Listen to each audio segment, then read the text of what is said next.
Good morning and welcome to the Morning Connection. This is Thursday, the 20th of January 2022, and we are live at the Liguanea Club. This Yes, is we what? are Free so live, Flowing Thursdays. but we have a guest today.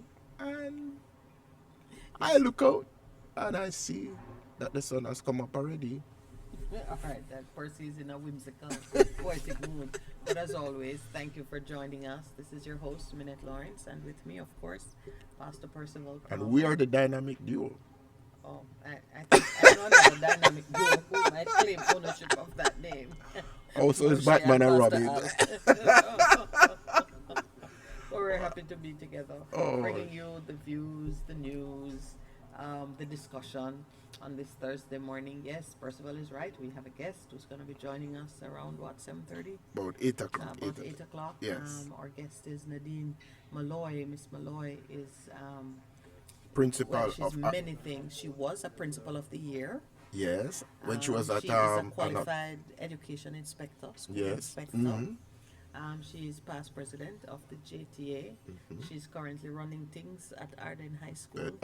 And she said to me, I said, that's the only thing they need to know, that I'm Yeah, presently yeah, principal at Ardenne High School. but there are many things that are attractive and powerful about this lady, and we're looking forward to speaking to her about education. You know that, and the commission produced its report, and the next step would be implementation of its recommendations. But I think before we even get to that, there will be that period of having the experts look at it, talk about it, and ensuring that it has relevance and is well supported by the school community. So we're And going to of have a course, conversation with Miss Malloy.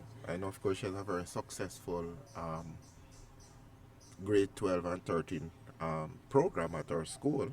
And it would be nice to hear her views in terms of the pathways. Oh, That the was sixth so form. yeah, that was so Yeah, controversial.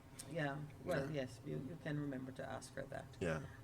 But until that comes, our focus this morning will be on just completing the discussions we started earlier in the week, continuing to open the minds to be in a more, what now?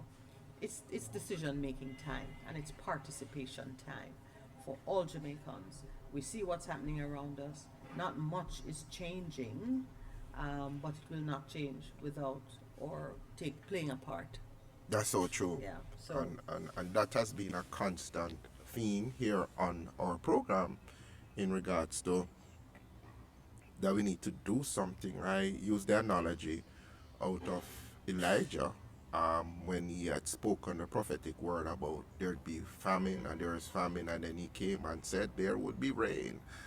And in the preparation, he was praying and interceding, and he saw a cloud rising. He did many course, and then he sent his servant, and his servant came back with a report and says, I see a cloud well, rising. first he didn't see anything. No, I didn't Remember, see. He did, he did went about three times, times. and then he Didn't see says, anything, and then he and he saw. kept sending him back. He says, "Look, Look, look," look, and look. then And that's what a faith is small about. show. Yeah, Right. yeah. So you do the work, and then there is the expectancy, and there is the business of looking for the change. Because if you put in the work, the There change must will be change. come. There must be change. So we are part of those who are called to inspire you to put in the work, empower yourself, and then make the bold move of getting involved. And we are trying to lead by example. So when our spirits are awakened to the necessity for doing certain things, we get out there and we try something. It may be small, but you know, a little spark can Yeah, start a raging conflagration. of stuff. Yeah. So that's the plan. All right. So good morning to all of you. Thank you as always for joining us. Those of you who are online, those who are on air listening to us from the privacy and comfort of your home. Let me describe a little bit of what we're seeing. It's a moody kind of morning, isn't it? Yeah, A little overcast, but softly so. It's not depressing overcast. It's just kind of soft, and the colors on the horizon. Oh my God! If I were an artist, I would do a better job of describing it to you.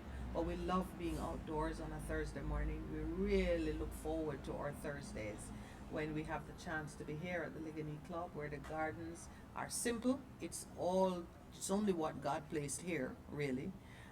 We're surrounded by greenery, luxuriant greenery, and one or two persons are out early in the morning. So inspiring. to see them arrive early to use the gym, because this facility has a full service gymnasium. When last you hear that old fashioned word? We shorten it to gym, Gym, yeah, we say gymnasium. which originated out of Germany, which was a part of their school system. Because everybody who went to school in Germany, the Had gymnasium to, physical activity was a yeah. part of it, and it was an Germany important has part been a leader in a lot in of those things. for a long time. Like one of the things I found about their system is that even though you would have decided to go academic or go vocational, Yes. everybody Had was to have a basic physical training, skill, yeah. and we're gonna come back to that. But right now I'm doing my plug for Liguanea Club. Yeah. Mm. Full service gymnasium. There are 38 hotel rooms, beautifully done up. If you need to How stay many over. tennis courts again? There are 8 tennis courts, Right. 6 squash courts, and very nice sized swimming pool. And the tennis facilities are really quite awesome here. There's even a practice wall and a badminton court. Yeah, this is And a importantly, very, there's JD's urban pubs if and you want. then now comes, yeah, but you and I are fasting this week, aren't we? So no breakfast for us. Yeah, that is so true. Yeah, warm water only Mm. without sugar. And the food is fantastic. The food is fantastic when you can have it, and the staff. I mean, right now there's one lady out early in the morning getting the restaurant ready for the breakfast crowd. And hopefully when she sees me, she'll bring me some water, because I do need some water. She heard. Good morning. Yeah, so we are here courtesy of the Liguanea Club and JD's Urban Pub, who are our hosts here, and yours truly, always the beneficiary of Carmen's collection and Carmen's Furniture Land, their kindness and their culture of excellence in all that they do. Okay, so that takes care of our providers. Yeah, and we are grateful to our eternal provider, Jehovah Jireh, who causes us to do things that we need to see happen now. Who got us up this morning and who is painting a beautiful sunrise. Picture Of course, sky. too, we can't forget the producer and the engineer, who are out early o'clock to set up, because of course when we get to the Liguanea Club, we have dark. to come and set up, and It's we dark. get here in the dark. Yeah, Pastor arrives when it's all set up.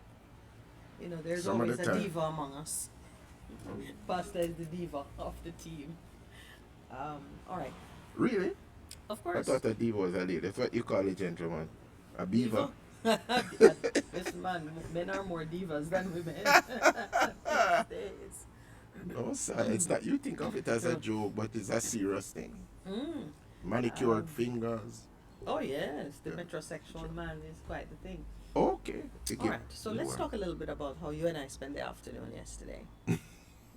Well, I had how fun. You, me, and Lowell. Less than one thing. I had fun. Oh yeah, we did have fun. It was the kickoff of our educational intervention working at a school, and with grade 4, 5s, and 6. Those yeah, who so we had, who there were had 2 classes. yeah, but we eventually we had the 4s and 5s, and the lady was leading the program had a grade 6, and it was The lady and the producer. the lady and the producer. Yeah, because we split up in groups of 2. Well, You must Don't tell like him your big experience. groups. It was fun. It was fun for me. Mhm. I was playing Pastor games. Percy and I had one group, and the other group had the professionals.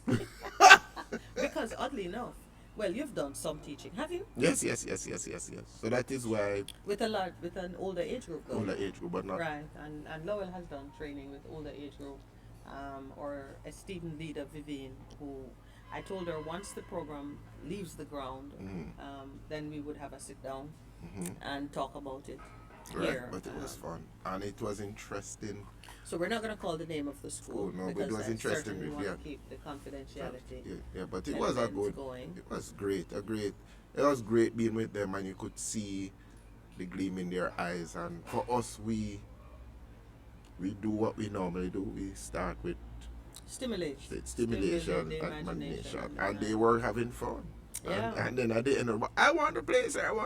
I said, but the time is finished, so we'll do that next week. And I got an assistant. Yes, A a young young man. man. Oh, Yes. yes, was Immediately volunteered to be my assistant. Isn't that great? Yes, it is. And he's joined the class. He was one of the last Yes, persons to and join he the came in as if they had brought him to the gallows. It There was didn't one look that happy at all. was. Looked like they caught him going through the gate and say, you Yeah, need to be back here. yeah, but it Brought him was, in, he was looking very reluctant and terrified. but he But got in the into the end, he grief. Oh, blossomed yeah, and it man. was beautiful. So here's my revelation about that experience, and I really want to, um, I want to hear what other persons feel about this. And when Nadine comes, first of all, look at that cloud on the horizon, how it is tinged with fire. I Can you saw see that. it? I see it. I Can see you it. see it? Yeah, man. I see it. I see it. Oh my goodness! I It's the wish glory I could. coming out. Yeah, I mean it's a gray cloud, but it has That's a, it. this the silver lining. This is not a silver This lining. is a People, I golden tell you, lining. it's a golden reddish lining. Ah, I have to try get someone to take a picture. Anyway, as you can see, when I'm outdoors, I go crazy. So we'll have to It's follow not the the crazy. It's not. conversation. It's not the crazy kind of crazy. This is the good It's crazy. the good crazy. I love nature. I'm trying to describe it for the benefit of those who are in countries where the snow has kept them indoors, and I don't know if they can even look out and see Anything. clouds on the horizon. Anything rising. Yeah. Anyway, here's my revelation about this program that we're doing. We, of course, prompted by the outcry that Especially children one. had fallen behind. Yes. And especially one caller. Yeah, we called it a remedial intervention. And that is very much buying into the narrative that there is a problem that needs to be remedied. Not saying there isn't a problem, but when I sat in that room and observed, we had about what 13 or 14 kids. 15 children. We had about 15 children. If no one had said to us they had fallen behind, I would not have assumed it. They were curious. They appeared energetic even at the end of their school day.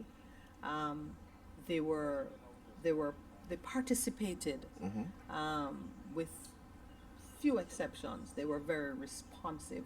They seemed like perfectly normal kids. Children. Kids are Yes. goes with goats. And there was my spirit kept recoiling each time a statement was made that we were there to help them. And I was thinking, I'm not here to help you. I just want to be a part of your journey. I'm here to walk with you, to share. It's more like a collaboration of an older person transferring and developing a younger person. It's going to be a symbiotic relationship because as I transfer to you, you will refresh me and open up some new pathways, even in my, old. But that was an opening statement that I made. Yeah, You said, not you, the principal. Everybody said it, and I'm not. Why are you falling on the sword? but I'm not so. But I'm just saying Remove the sword, Percy. I'm just saying for me. It is Initially, a- I said to them, I'm here enjoying being with you because Ah. you made me young, feel young Yes, again. yes, you did say that. Yes. But it was sort of just in my spirit trying to understand what is really the right position. Language to use. This morning when I got up, I said to Lowell, when I was a child, I didn't know I was poor, meaning not materially wealthy. And that might be the idea that I was poor really came into my focus when other persons Started to say, start to talk about But who they has have, what and if you don't have, and you begin to sort of create some measurements in your mind. Thankfully, by that time I did now understand true wealth. So I was not. It's only when in conversation that I would say, when I grew up, I didn't have this, I didn't have that, but I didn't know that that meant you're poor. true. These children, I want us to see them not as people who have fallen behind. I don't think they know they're fallen behind beyond person saying you're fallen behind or you're failing or you're. I would like us to meet them where they are, create a strategy that pulls them along using all the good things that they have without any kind of crisis of confidence occurring in their little spirits. I don't know if I'm saying this well, but I know that in this life there are many late bloomers academically and career wise, and that children develop and move at different Rates and paces. paces in their Yes, thing. and we have a way of measuring things, and it doesn't. I'm not decrying it, because when you're dealing with large numbers, you have to have A a way measure, of yeah. doing things. But I think sometimes the strictness or the strictures of how we measure convey disappointment and failure to children who just aren't there yet. That's true. You know what I'm saying? Because even psychology, a lot of people have said that the way that we measure people's intelligence is so off, and that continues in that space even today, Yeah. in terms of saying, okay, the psychological psychometric tests that you use in first world countries doesn't apply in other developed countries, because you're asked in a child, like you say, I guess that was talk about having gone to a Oh, you yeah, told me. I was telling Lowell yeah, about it. and saying, No, you gotta say it on air, because that was so outrageous to me. I felt sure you were just making a bad joke. no, no, it's not a bad joke. In terms of describing your experience having gone to an all-inclusive, So uh, we were talking about the way in which our system of education does not place sufficient value on each person's actual storehouse of knowledge, and how we try to get our kids to do and respond to things that are outside of what they know, and so what they actually know is devalued. right. And then you gave me the joke of the day.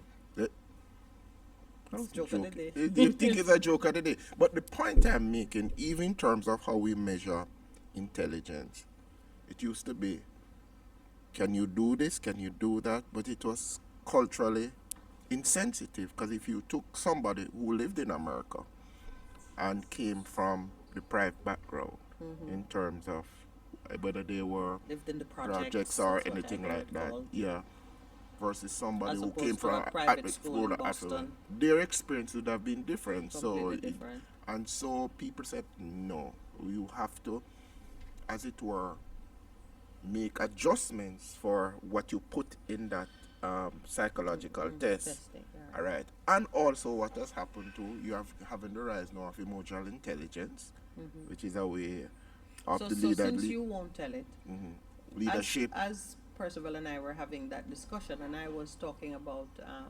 critical literacy, meaning literacy that allows a child or the learner to examine in a relatable way all that they are learning, and to draw on their environment and their own storehouse of knowledge.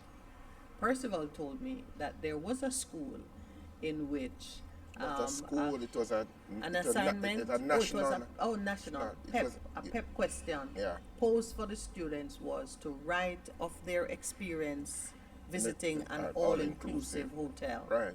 So all of the kids in Jamaica, well, you said stop saying kids, all of the school children in Students, Jamaica children. up to whatever the age is for Sure. PEP, it was the expectation that they had all had that experience. And tell them, and use your imagination. visiting an all-inclusive hotel. Oh, I'm going, it There, was you crazy. can't even ask all adults in Jamaica Yeah. that Much as question, children. much less the children. I felt sure that there was some error. Anyway, you said what? The teachers, students, Yeah, who protested? The Parents? teachers protested, because we heard it then when they were testing it. I said, what kind Oh, of so that crazy? would have come out of the ministry then? Who's setting? That's even more outrageous. No, so it was that, and it was quickly withdrawn, because people said, what kind of question that you're asking the children now?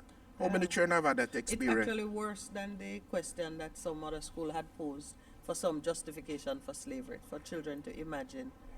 Oh yes, a school in The US? in Jamaica, Kingston, Okay. Jamaica, had posed that question as assignment, teaching the children about slavery as an economic instrument, and asking them to write something. What wasn't in that economic instrument in the final analysis? Because you would put the Yes, view so forward. that's how the teacher was justifying it, that yes, that she's just teaching them about slavery, but others felt that it was insensitive to the.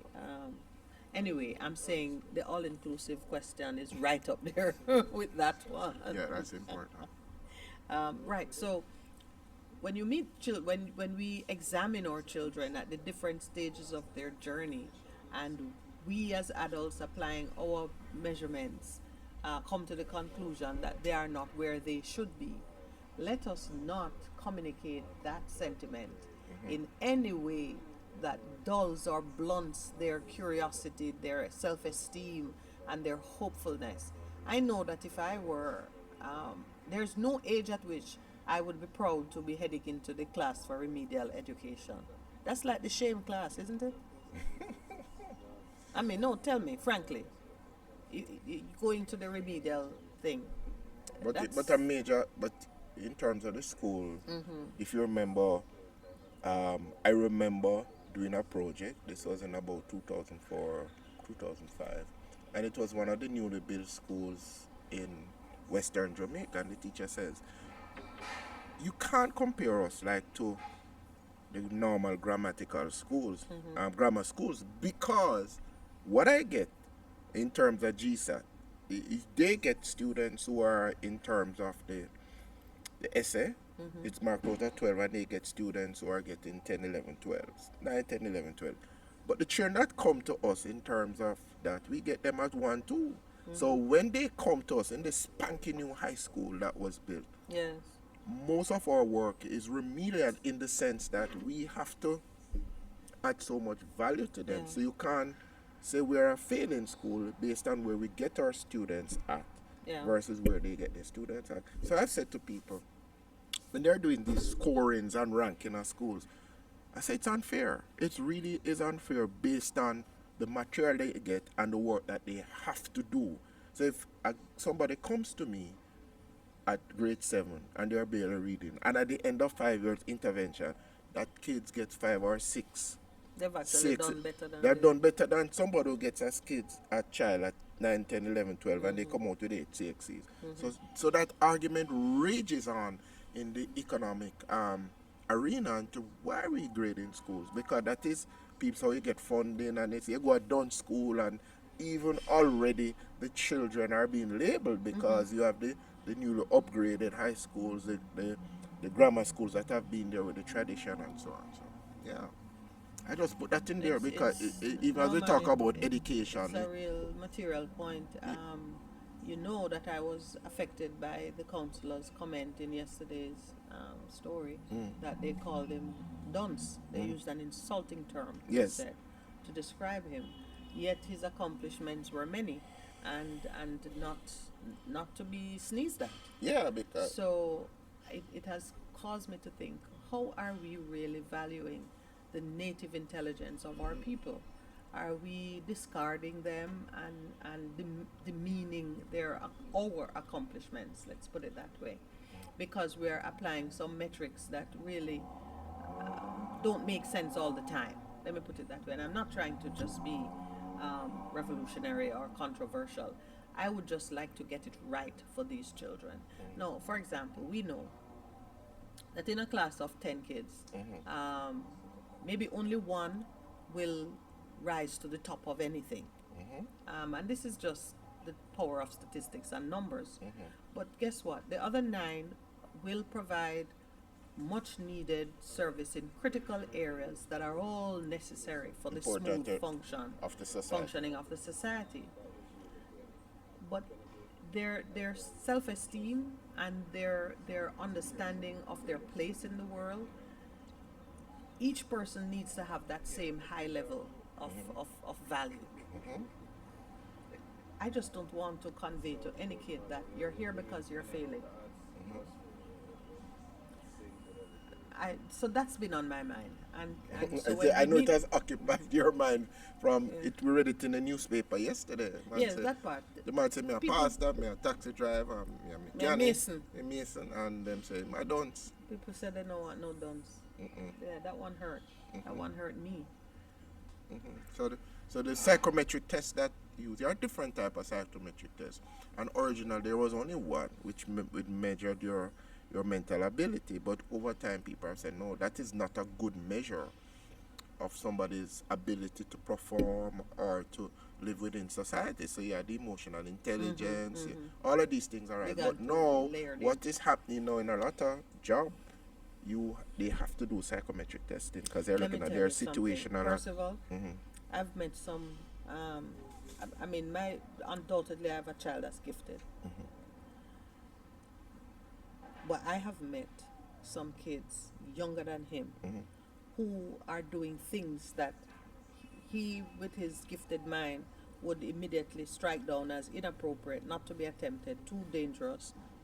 But I've seen younger kids but nothing that he does at his genius level, they could attempt, but they would survive in this world. So they're street smart. We don't apply any value to the intelligence that our kids display, or children display, as they, in their own way, seek to adapt to their environment and to master their environment. And when it comes right down to it, and you're out there in the world, that adaptability That's is the most way important thing. more The important. street smart. Way more important. When you call it street smart, it sounds like you know how to pick somebody's pocket and get away. No man. I see somebody grabbing a wallet and and dashing and down dashing. the No, that's street not street smart. and knowing is it? which corner to turn. Street smart have a dodgy.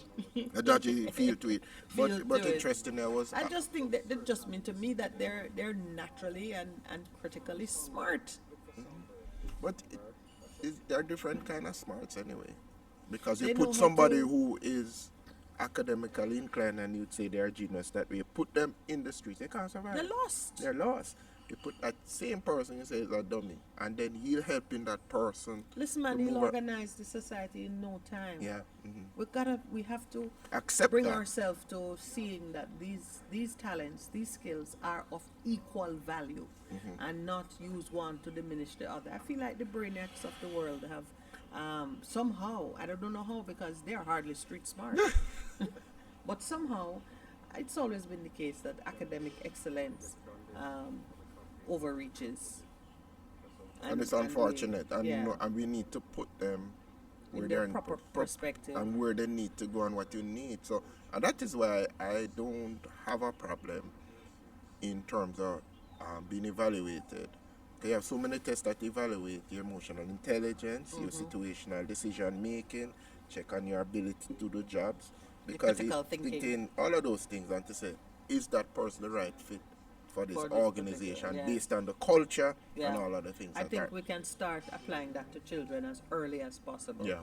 And let them see themselves shine in one We way are or done. another. I don't put it down. Just value the real person as opposed to this construct of a person that we create after we have tested and applied every kind of, you know, artificial rigor to say, all right, this is I'll tell you something about myself. I knew that. So when I was leaving high school, I could have done a number of my peers were doing 10 subjects, 11 subjects. It was that era when people did as Still many is sister, exams 13, that 15, they- I 21 know, the number subject. keeps escalating. I could have done any number of subjects.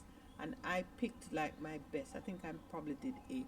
I didn't want my parents to pay for something that was just like a badge for me to go around and say, oh, well, I did 10 subjects. I don't remember how many I did. Is that a 7 or 8? More Probably likely be 7. or 8, yeah. No, I mean, I did more than 5 or 6. But I can remember thinking, what am I going to do with these in life? If I just add them to say, oh, I got a 1 in this and a 2 in that. And I was 15. Okay. At 15, I was sitting down and thinking, I don't want my parents to pay for all these things that I know I'm not going to use. I think I did religious education because I just loved it. That was probably like my one, okay. I'm good at this, so I'm going to do that. But at 15, I had the presence of mind to make that kind of decision. But I think I was a different kind of 15-year-old. I would love to see us preparing our children to be making those kinds of decisions at an earlier age and not being distracted by the things which we are telling them makes them valuable. or that's going to be of importance in the time to come when we know that it's not based on our actual experience. All right, so we got the break signal, thankfully. Let's take our break. Please stay with us. This is the Morning Connection. We'll be right back. Good morning and welcome back to the Morning Connection. Welcome back. Had a very interesting discussion in regards to our children. Just coming out of our experience yesterday relating to them, and you've made a very important point that as adults we need to see ourselves as collaborators on their journey of learning. Yeah, that's what it is. Yes. Yes, and don't put labels on them because we have done that, and some of the people have put labels on have become some of the richest peoples in the world. Yeah. And I mean, if it motivates them, yes, but you don't know who it's going to motivate and who it's going to deter or send them in a wrong direction. Yeah, quite a few people who have risen to the top today are not ashamed to tell you that they were discarded or they were downgraded or denigrated one way or another on their journey up. And I'm one of those persons who, actually, I think I'm one of those persons who everybody kept saying like how bright you are, and I find that as off-putting Mm-hmm. as, I guess, those who are being, I don't know, what when you're a child you just want to fit in, Yeah, that's and true. you don't want to be singled out, not for good or for bad. I mean, yeah, that's how I was. I'm someone who wants to melt into the crowd. So I don't want to be pulled forward either because I did something great or I did something wrong. When you do something great as a child, the expectations sometimes can be terrifying because everybody is expecting you to do as good as you did before or better. Well, And for children, there are few things more heartbreaking than to stand out. the sense that you have disappointed And your parents or somebody who's looking to you for excellent performance. that's an important thing because um, with my children, I remember well Daniel because of her um, Impairment. impairment, no, her disability. Disability. Yeah, but so we had to work at you, but then she fitted in and she shone, and then her brother, who followed her, I think was the word is I don't know if he was impacted in terms of saying I can do what she did, but he has done well. And when he went to the school, he wanted just to fit in. He dumbed down himself. But then he relates his story of being in class, and but your peers figure you out, you know. So the teacher said, "Who's the brightest one here?" And everybody with their chorus said, "Him, sir, him, sir." And I said to him, "It's all right to to do well academically, but just do other things." So he played basketball and played cricket and other things that he did, philanthropic club and so on. And it shone because when I tell him now he's at university in his final year, and I said to him, I never get grades like you when at university, you know. How do you do it, you know? I say, I wish I did get those grades when I was at university, so I'm jealous of him. Because you work harder. I don't know. I don't know about that, you know, because he's doing computer science, and I says, I wish. But that's part of it. And then in terms of the youngest one who, I said to him, we never expected it because he's like 7 years down the road. So you say your children keep getting better and better. So if you should have another one now, I don't that know. one would be.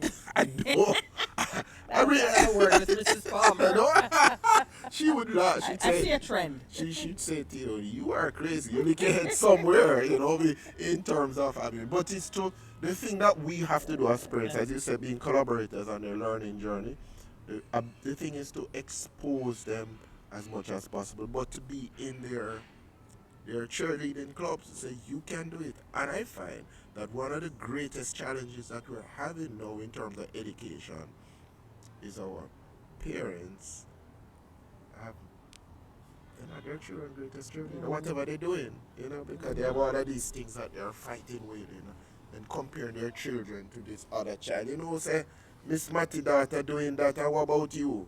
And so we have to be so careful in terms of the words we speak. Yesterday we spoke about words. Let the words of my mouth and the The meditation of my meditation heart of be my heart. acceptable in thy sight. The words, and we know that words are so powerful, but your words come out of your meditations in terms of what you are thinking. So we have to be so careful as parents in the educational system that we guard our child. You know, I had an experience with my oldest when she was there, and they figured, because remember she was put into the system, I need water. and we discovered in terms of her hearing, and she wasn't speaking, and then I was so very, Distraught.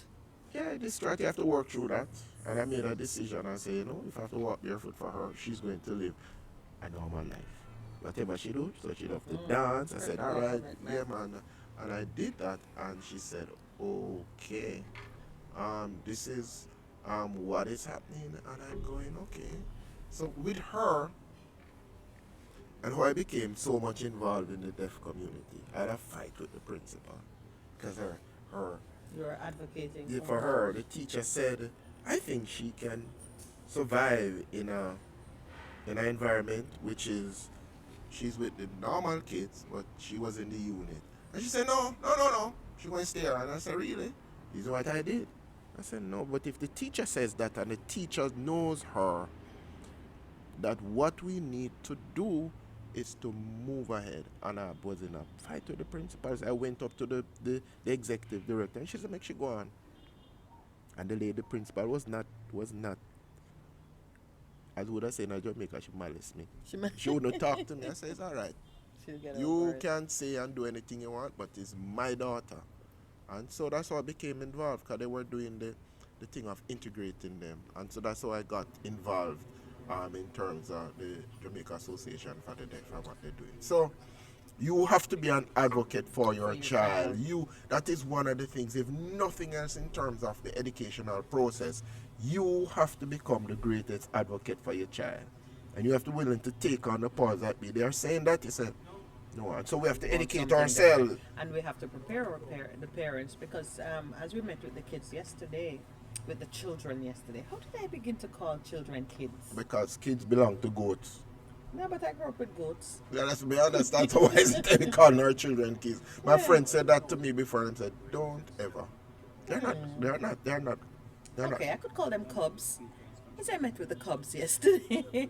Not like Calabar, you have lions. We are the lions. So the ones Cubs that come in grade 7, they are are the they are cubs. the cubs. But we don't do that. Calabars are We are lions. lions. It's the lions That's of a red. good joke. Yes, lions of 61 Red Hills Road. That's in our Right. motto. Yeah, in our Yeah, but logo. when I met with them yesterday, I realized that what we do with them will not be as successful if we don't involve the And that is parents. something that just jumped And out at me. yes, I I know picked you it up. asked the principal to organize for the parents, but I'm also thinking that we need to take those parents who are willing and available and train them to supervise the classes and They get let them greater become involvement. Greater partners involvement. with us in it so they themselves can expand their horizons from this program. So yeah, we started our program.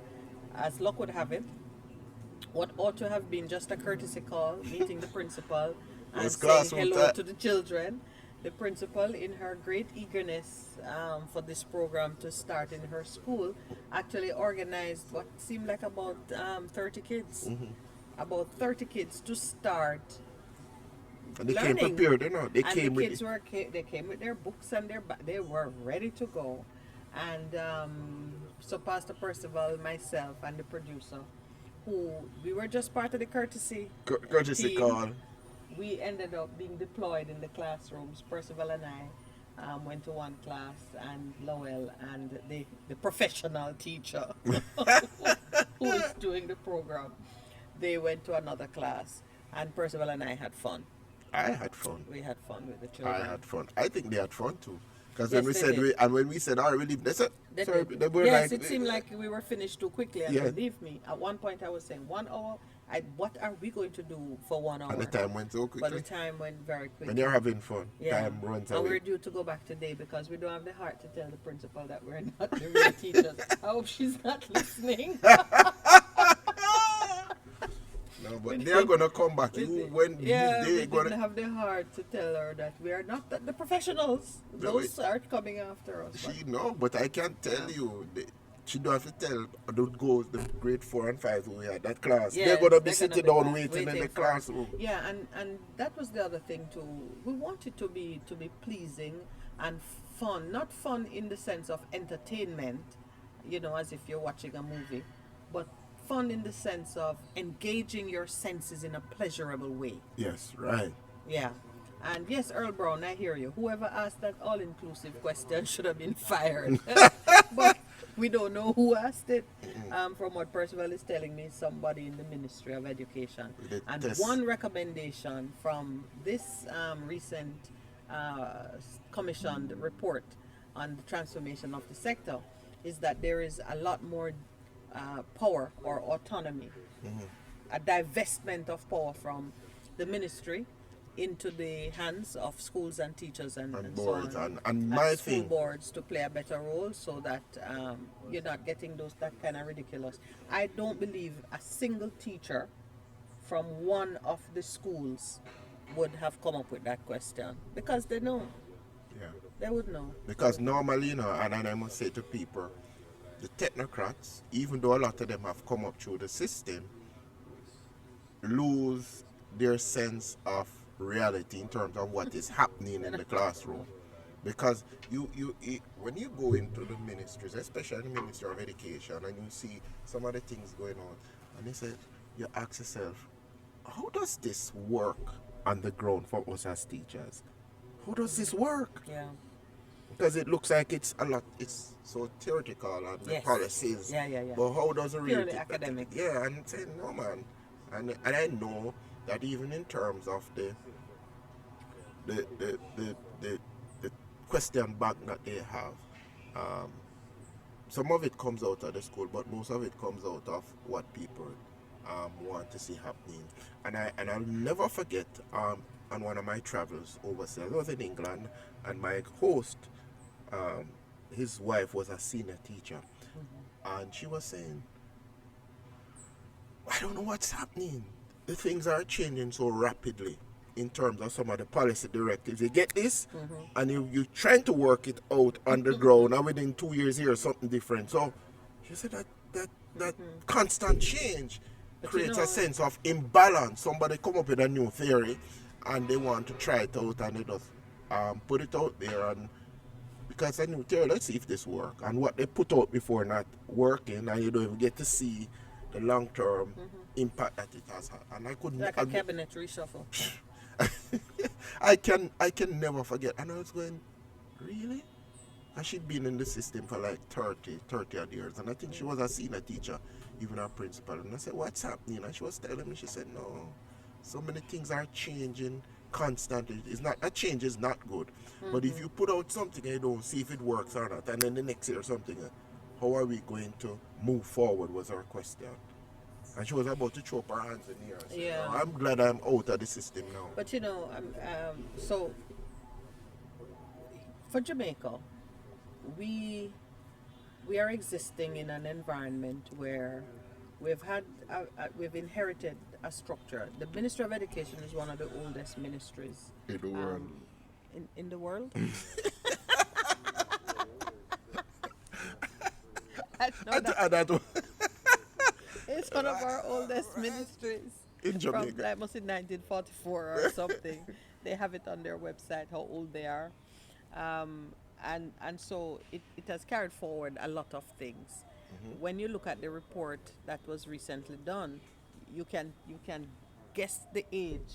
You can guess the age by the number of agencies and institutions and so on that that are a part of the ministry. So one recommendation is to strip out some of that and give people at the underground more autonomy over what they do. For example, I would imagine that if your school is in a farming community, there are Things that can some work, scenarios, some problems, some ways of doing things that that can that bring they real that solutions. and that the community, the student community, would be more comfortable with than if you're trying to shift them into considering scenarios and subject matters that come out of a more Technological, urban urban, setting, but the right? technology needs to take over the whole of the country anyway. Yeah. So So making the subject matter and the treatment of it relatable is something that you that, have to leave in the hands of those who are actually on the ground. and even in terms of people speak about the methodology, um, um, the the way of teaching you really affects whether learning takes place in the fact that in the Hebrew method of teaching, the teacher and the student work together. We talk, we discuss, we're gonna see if it applies. Versus the other one is just pure instruction, just trying to pass on knowledge Yeah. without there being a connection between what reality is. And so Yes. therefore in the end result is education does become a passing of knowledge and there is no relation to actual experiences and people work through it because if you're working through the knowledge you have and seeing the application, it stays with you. It helps in terms of your development.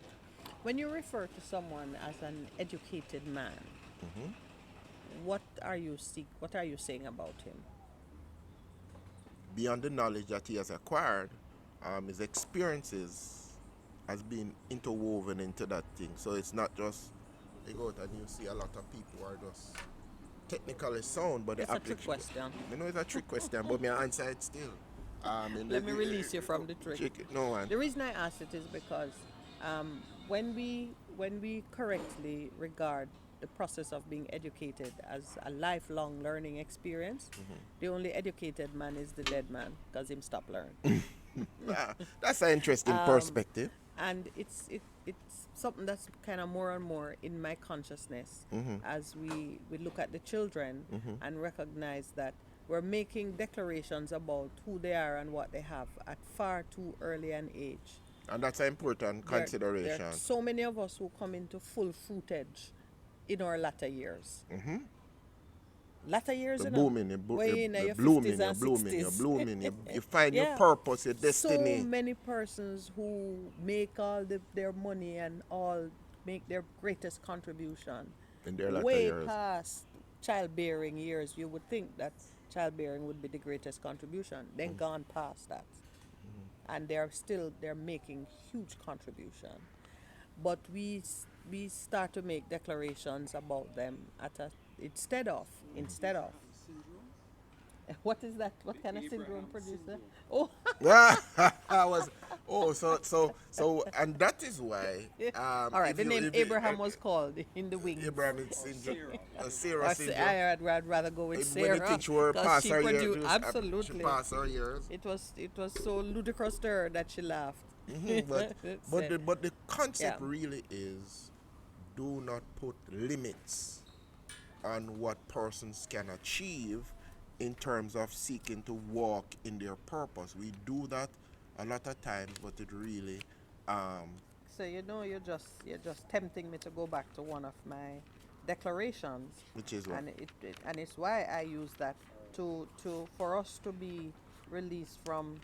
Um, oh, I want to get the precise language. To release from yeah, the, because you the, know the your cynical, the limitations patients of cynical and unbelieving people, because a part of what they do to us, they fix us in and put us in boxes certain molds, in from certain which boxes, we which we struggle to escape. and put us in certain mindsets, and that is an important thing that we Yeah. need to change. We've spoken about the battlefield of the mind. We need to through education to break Found people it. from their mindsets, which says that you must stay there, you must only do that. But education must be something that allows our people at whatever age, because there's lifelong learning, to continue to learn, in regards to it. All right. So I had asked in one of the declarations for us to be freed from the limitations of cynical and unbelieving men and women. Now, cynicism and a certain lack of imagination can cause policies and decisions to be taken in a way that traps us. True.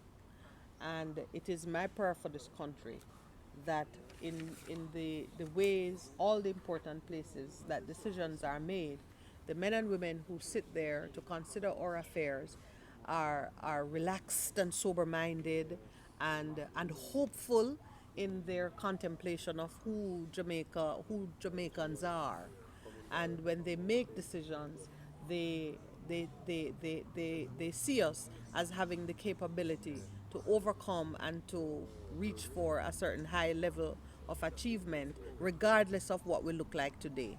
So, I know there are a lot of people who have said that this generation is lost because of all the Yeah, man. yeah, all this It's the about social ills. Yeah. But I want to reverse that. But that's what we have to Generation speak. is not lost. Yeah. Yes, we can take our break now, and then when we come back, we're placing that call to Miss Nadine Malloy. No, we have to Is- call her or we first. have We have a little bit of time. All right. before- yeah. But there are a few things I want to go through before we call her in any event. So let's take the break, and then we'll be right back. Please stay with us. Welcome back. For the Problem break solved. yes, we have a problem solved. But I was asking the question, in terms of giftedness, and how do we know that a child is gifted? What are the Well, there are established ways that's what I'm saying. And so if the ministry says, okay, now we have a challenge, we are recognizing that we have kids who are falling below where they should be, but there are kids who are performing above where they should be. And so there are tests, I believe, that are administered, and we do it in psychometrics. And that is how the government is going to drive their policy in regards to the it. principal of Daniel's school has been collaborating with the ministry in this regard. So I gather some effort is being made now to better understand giftedness and to implement policies that respond to it. And here's my perspective on it. Persons who are gifted, giving them more of what they're good at does not deepen their experience. I don't know if that means anything to you. I mean, if you can paint really well, and you're just doing more of what you're good at. Oh, but you can paint very well at a certain level. Why not open up the painting to other stuff? What is better than perfect, or what is better than? I'm making a point that I want you to sort of take a position. Just imagine where I am and assume it to be true. But for that's the what I'm purpose saying of to this you. point. Okay. So if you are, let's say you are getting a perfect score on this thing, Right. doing more of it and continuing to get a perfect score does not broaden your horizon. But you do need, maybe you need more social emotional learning. Maybe you need more real world immersion to have an understanding of how your gift works in the real world. And I'm in agreement with Maybe that, there are some other supporting things that children like that or people like that need. Co-presenter Percival. So being able to cater for those students at an early age makes a difference and helps them. It even helps them to assimilate better but there's in another society. perspective on it, in that if a child is doing well at math, say at a grade 9 level, right, what they do is expose them to advanced math. Yes, so that's another way of dealing with the giftedness. Right, yeah, so but you won't know if you don't expose if them. you don't, right. So it's exposure to a wider frame of learning and other things that will enrich their activities, the cognitive, the social for skills. example, Dr. Diacora's model is what she calls asymmetric learning, where you are given material to work with based on the level you are in a particular discipline. So you might be at university level for math, but you're at high school level for English. English. So the child is challenged at the right level Right, which in which each is what- discipline. which is- But that doesn't happen in traditional schools. No, well, in some schools they do like that. Like my I son. said in traditional schools. No, but I'm saying in some traditional schools, Yes. I could put in question Miss Malloy when she. Oh came yes, here. these are things that we want to. Yeah, I'm because just they opening up allow issues. they allow children, if they see the ability to do CXC maths in grade 9 or 10 or whatever. Yeah, but I mean I'm speaking at a higher level, rather. No, but- that's been going on from you and I were children. Not Where so- you're in you fourth put them form or on a- third form and you begin to do. That's how I did common entrance. I did common entrance a little early, because You mean even that in grade three? those dark ages. You did it in grade 3 you or grade 4? not giving out any grade age-related 5, eh? material. Get you. I didn't go to. I skipped grade. I didn't go to grade 5 or grade 6. You just keep I common passed common grade- entrance until before grade 4. I would have got to grade 6. The point Me is, too. so even in those dark ages, well, the ages Based on your those ability, the where you teacher and said, I, "Man, yeah." they see you and they put you. So that's not what I'm talking about, because whereas that might be showings of giftedness, that's not a structured program. That would happen for the 1 or 2 that the teacher had sufficient confidence that this meant something. But even so, to cast you into that pond prematurely without some other support is more a disadvantage to you than a gift, you know. And I agree with you, because So we I've seen need a kids system. who are gifted In one way. in one way, gifted in terms of their learning ability, and then what happens to them afterwards is that their social skills are not developed at all, so they are accelerated into university programs. But There they you go to go. university and they're lost. They're Misfits. and it follows them through life. So we, even in terms of dealing with giftedness, we have to ensure that they are properly developed in all their Yes, areas, sir. which is what you're so saying. they can actually enjoy what it is. what They're not who they feeling are, themselves. and Yeah. And don't people not saying, feel like- weird. Like you see a boy at 12, there's a report recently in the paper where he was finished university and on to doing his master's at 12. In Jamaica? No, At Jamaica? overseas. Dr. Diokora had one student who was, I think it's UCC that gave him admittance at age 13 Yeah, man. for university study. But he eventually, I think he went back to her because they need to be comfortable and they need to enjoy, the learning So experience. it's a great thing to be okay in terms of your cognitive development. You are thinking like a. So we're going to talk to Miss Malloy about that, because as you were mentioning, where she is now at Ardenne, some programs are in place that probably gives credence to that. She is the author of an article. You did mention to me that she did exceptionally well with Ardenne in preparing them for online schooling. Her article is called "Pivoting to Online Education During the Pandemic Wave." Now, we'll speak a little bit about that, because technology in school and technology in the learning experience, both in school and generally, is a big deal. It's part of the report that's the commission produced, but it's also of national significance because we are seeking to engage in increasingly more e-commerce. We see the central bank moving to digital currency with the wallet, the IRI wallet that they're proposing. And we know that in order for us to engage more profitably in the global community, we have to understand and function better in that environment. So understanding how we embed technology into daily living is an important part. Nadine's point, and the point she makes in her article, is that Ardenne had been on that path for about 6 years before pandemic. Yeah, she was on it. So it's not an overnight. Because and It's this not an is, overnight this is thing. That's a seed planted long. No, but the truth before. is, and I think our governments have not been transparent and honest in regards to this thing of the auxiliary fees or the contributory fees or what happened, and follow it. Okay, so when Reverend Ronnie Thwaites was Minister of Education, he at the end of his tenure basically says, we can't fund it all, so we need that to happen.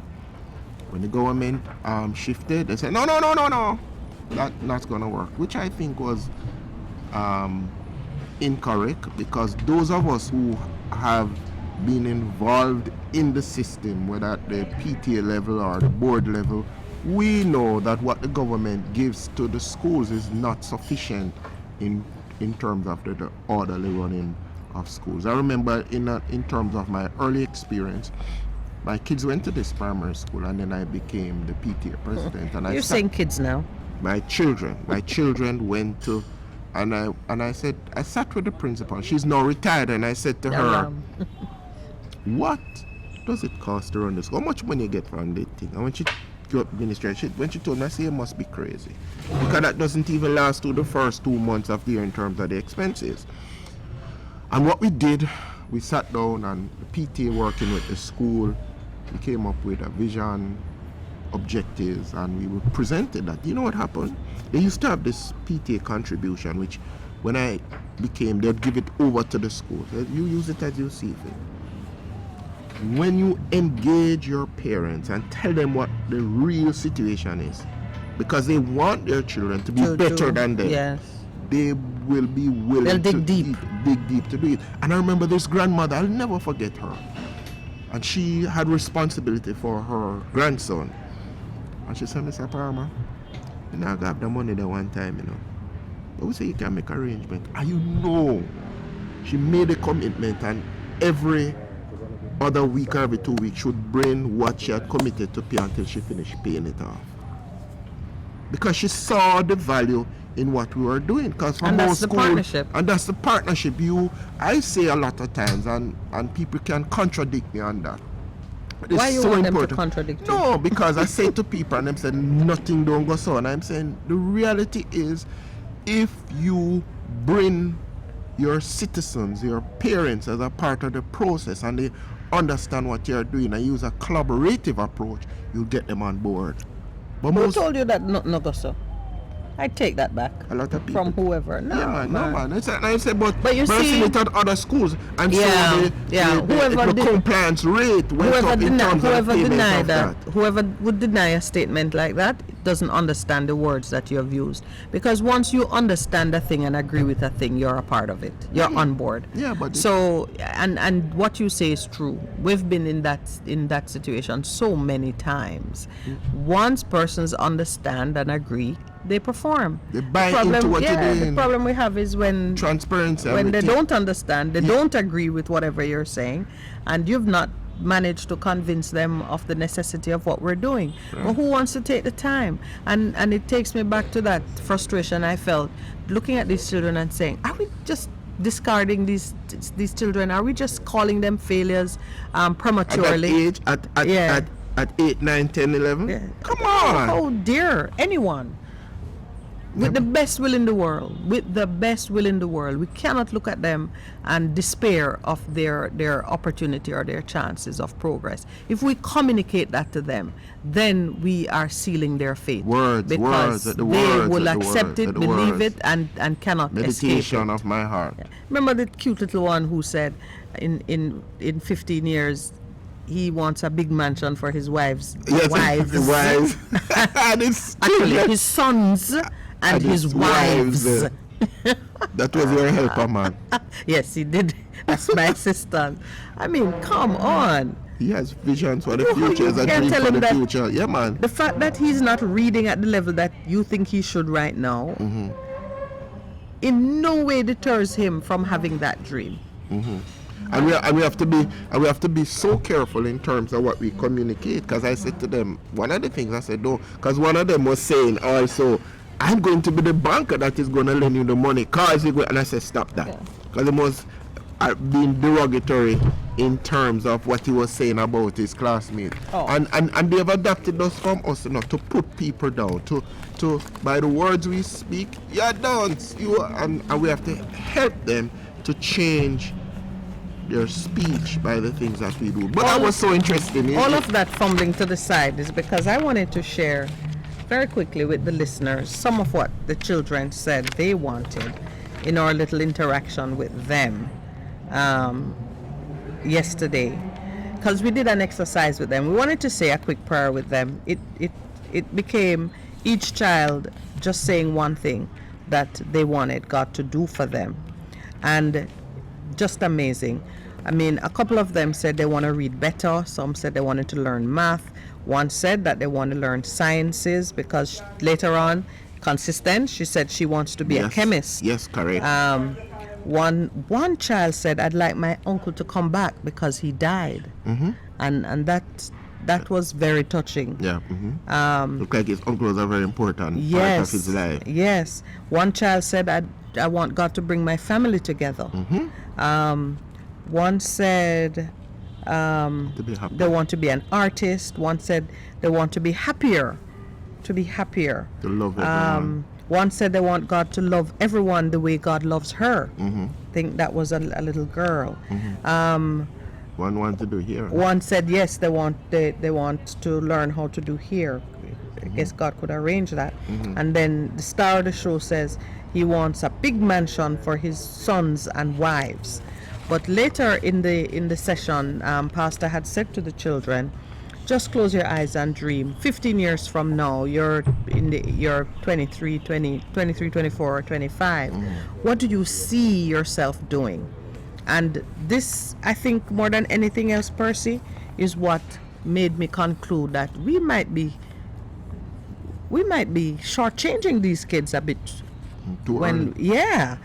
Okay, an electrician. One saw the big mansion being built and two men. He said he saw two men working on the big mansion. Mm-hmm. Another one said he wants to be a businessman. Another one says he wants to be a banker and he will finance the big mansion. Right. One girl says she wants to be an air hostess. I haven't heard that expression in a while. Anyway, she saw herself flying, she says. And I thought pilot, and then she said no, she's working on the plane in the air. Mm-hmm. Another one wants to be a boxer.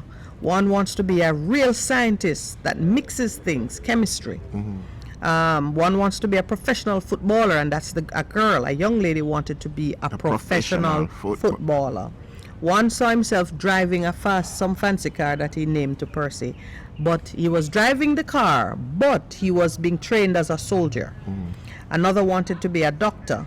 One wants to be a basketballer. That one was kind of short. So they're dreaming. His dream saw him tall enough to be a basketballer. It was one of the shorter ones. Another one wanted to be a police constable. Not the commissioner of police, not an inspector of police, a police constable. He or she, what was it, a girl? It's a girl. Yes. She selected a rank that she wants to operate at. And another one wanted to be a soldier, and the last profession named was chef. That's a female. It was, yes. I look at that and I said, who on earth could tell these kids that they can't do that because they're not reading yet? Yeah, and they should be reading. I'm encouraging them. Yeah. Yeah. At the level that we figure they should be reading that, but everything that they said here, sitting in that room exactly as they are, all possible. Mm-hmm. And I said, and I might think you need and to link the future, which is a dream, with where we are presently and the work we have to do and the game we started to play. Yes. And they found out. Yes, because I don't know where Percy get that game from.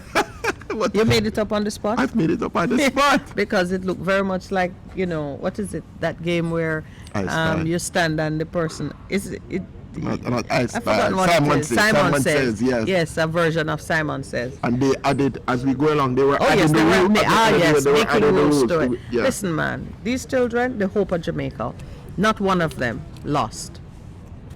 It's amazing. Yeah. Struggling in one way or another, but I don't even think they know they're struggling because they don't know life otherwise. Right. They only know what they have now.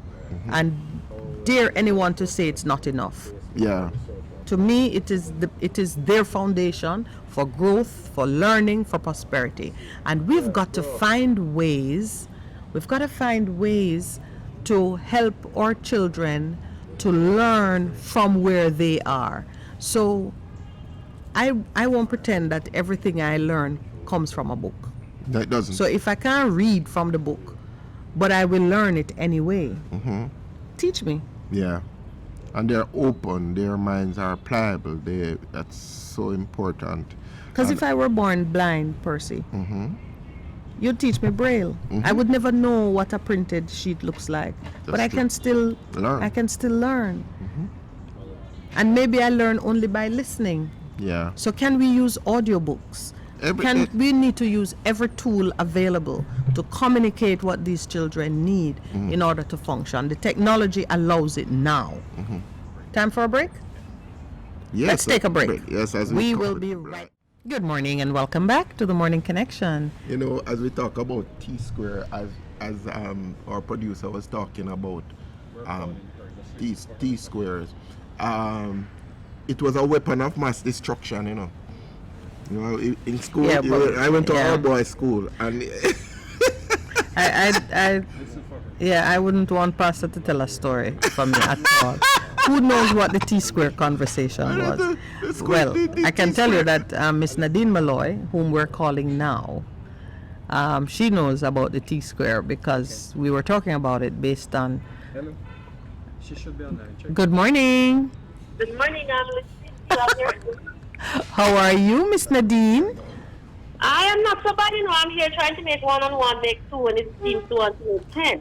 Oh, well, you're in the right place because you're at school. Miss Malloy, thank you very much for joining us this morning on the Morning Connection. This is Percival Palmer.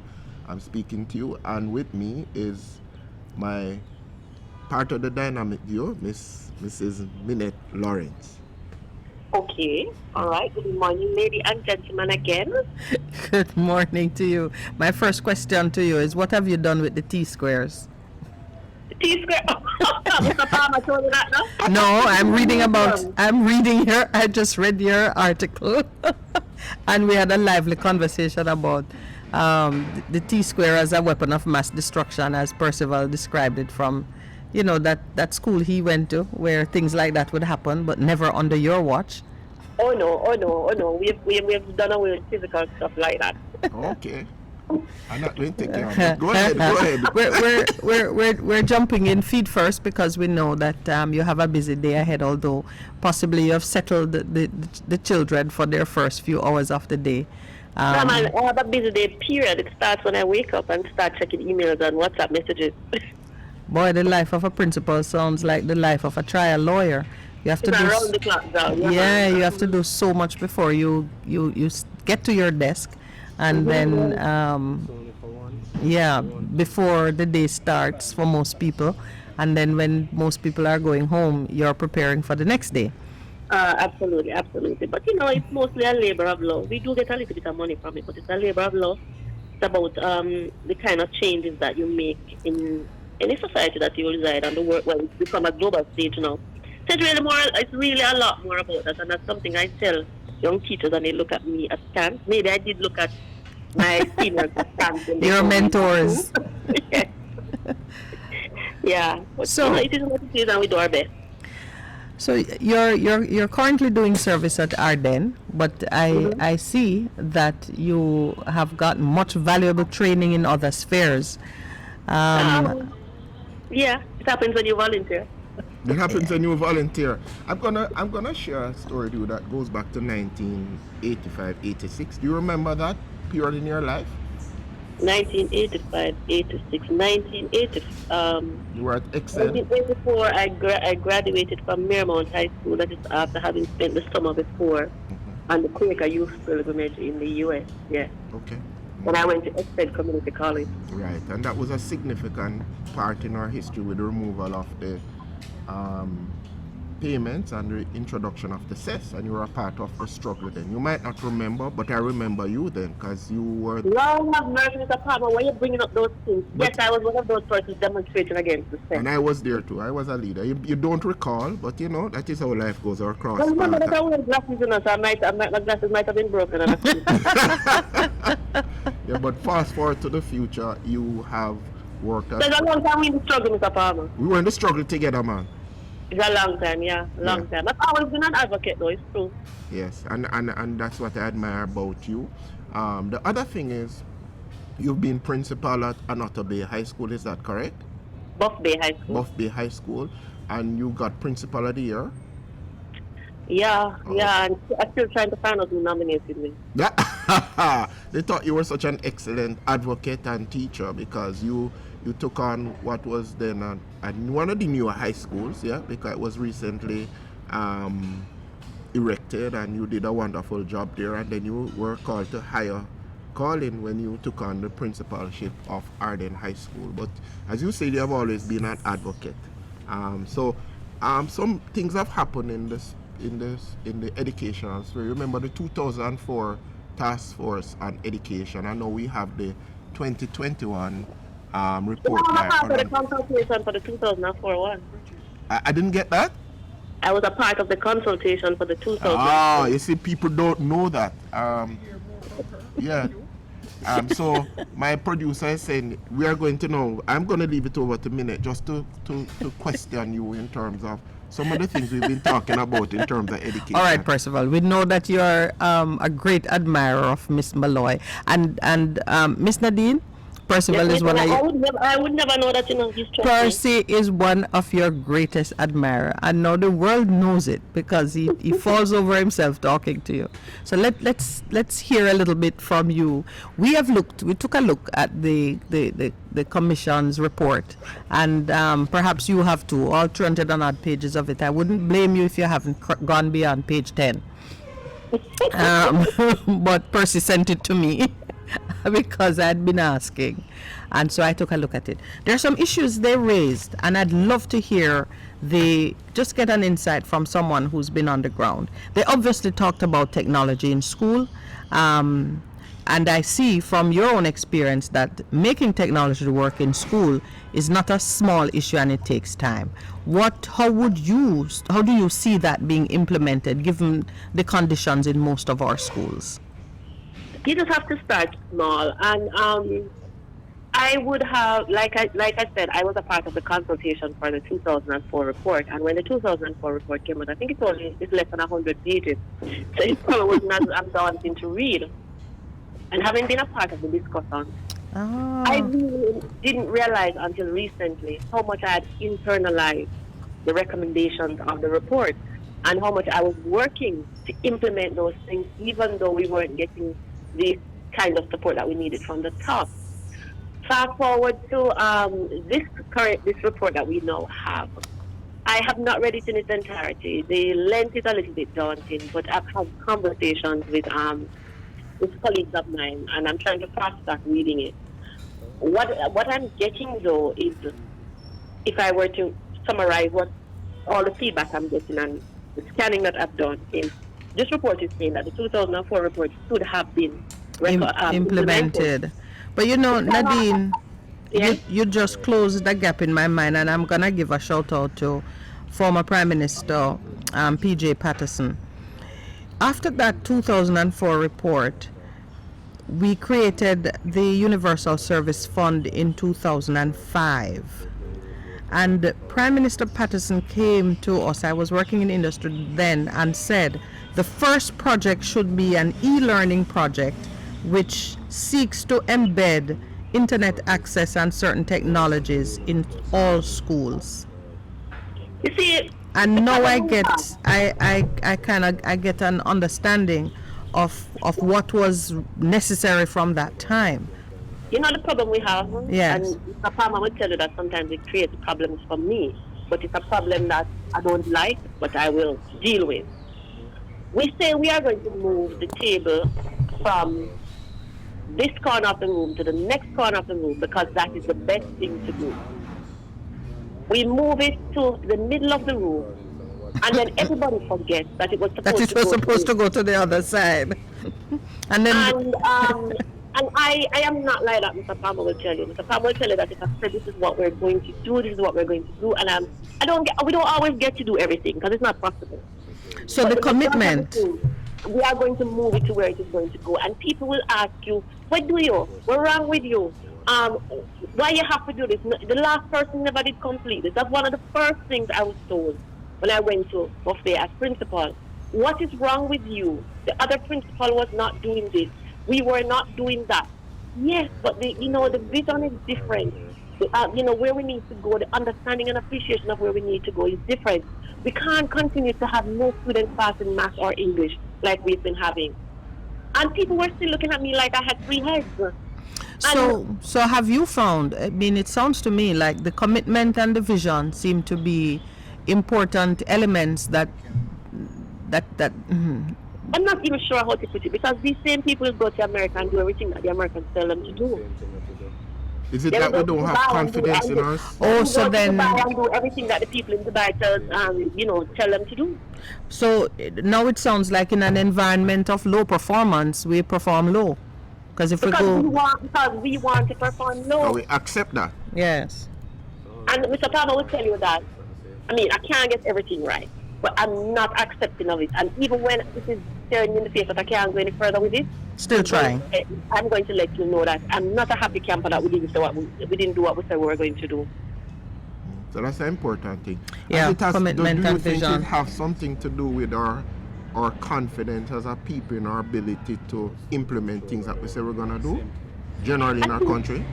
I don't know if it is confidence or just an acceptance of mediocrity. Okay. Right. And you struggle as a leader because sometimes you don't have all the people. My team at Ardenne, I have a lot of people who are really working to make it happen, or we couldn't be where we are. So don't think that I am knocking the people I am working with here in this context. But it also took quite a bit to get to this point. And, a principal said to me in the first week of school, boy, Nads, sometimes we stay the course, but sometimes we get tired. Because it's not a universal thing that you have around you. We also have another issue that we in Jamaica. Everybody wants to be the leader. Nobody wants to follow. You decide that this is what we're going to do, and then you have 10 different people doing 10 different things. How do we get, how does it work?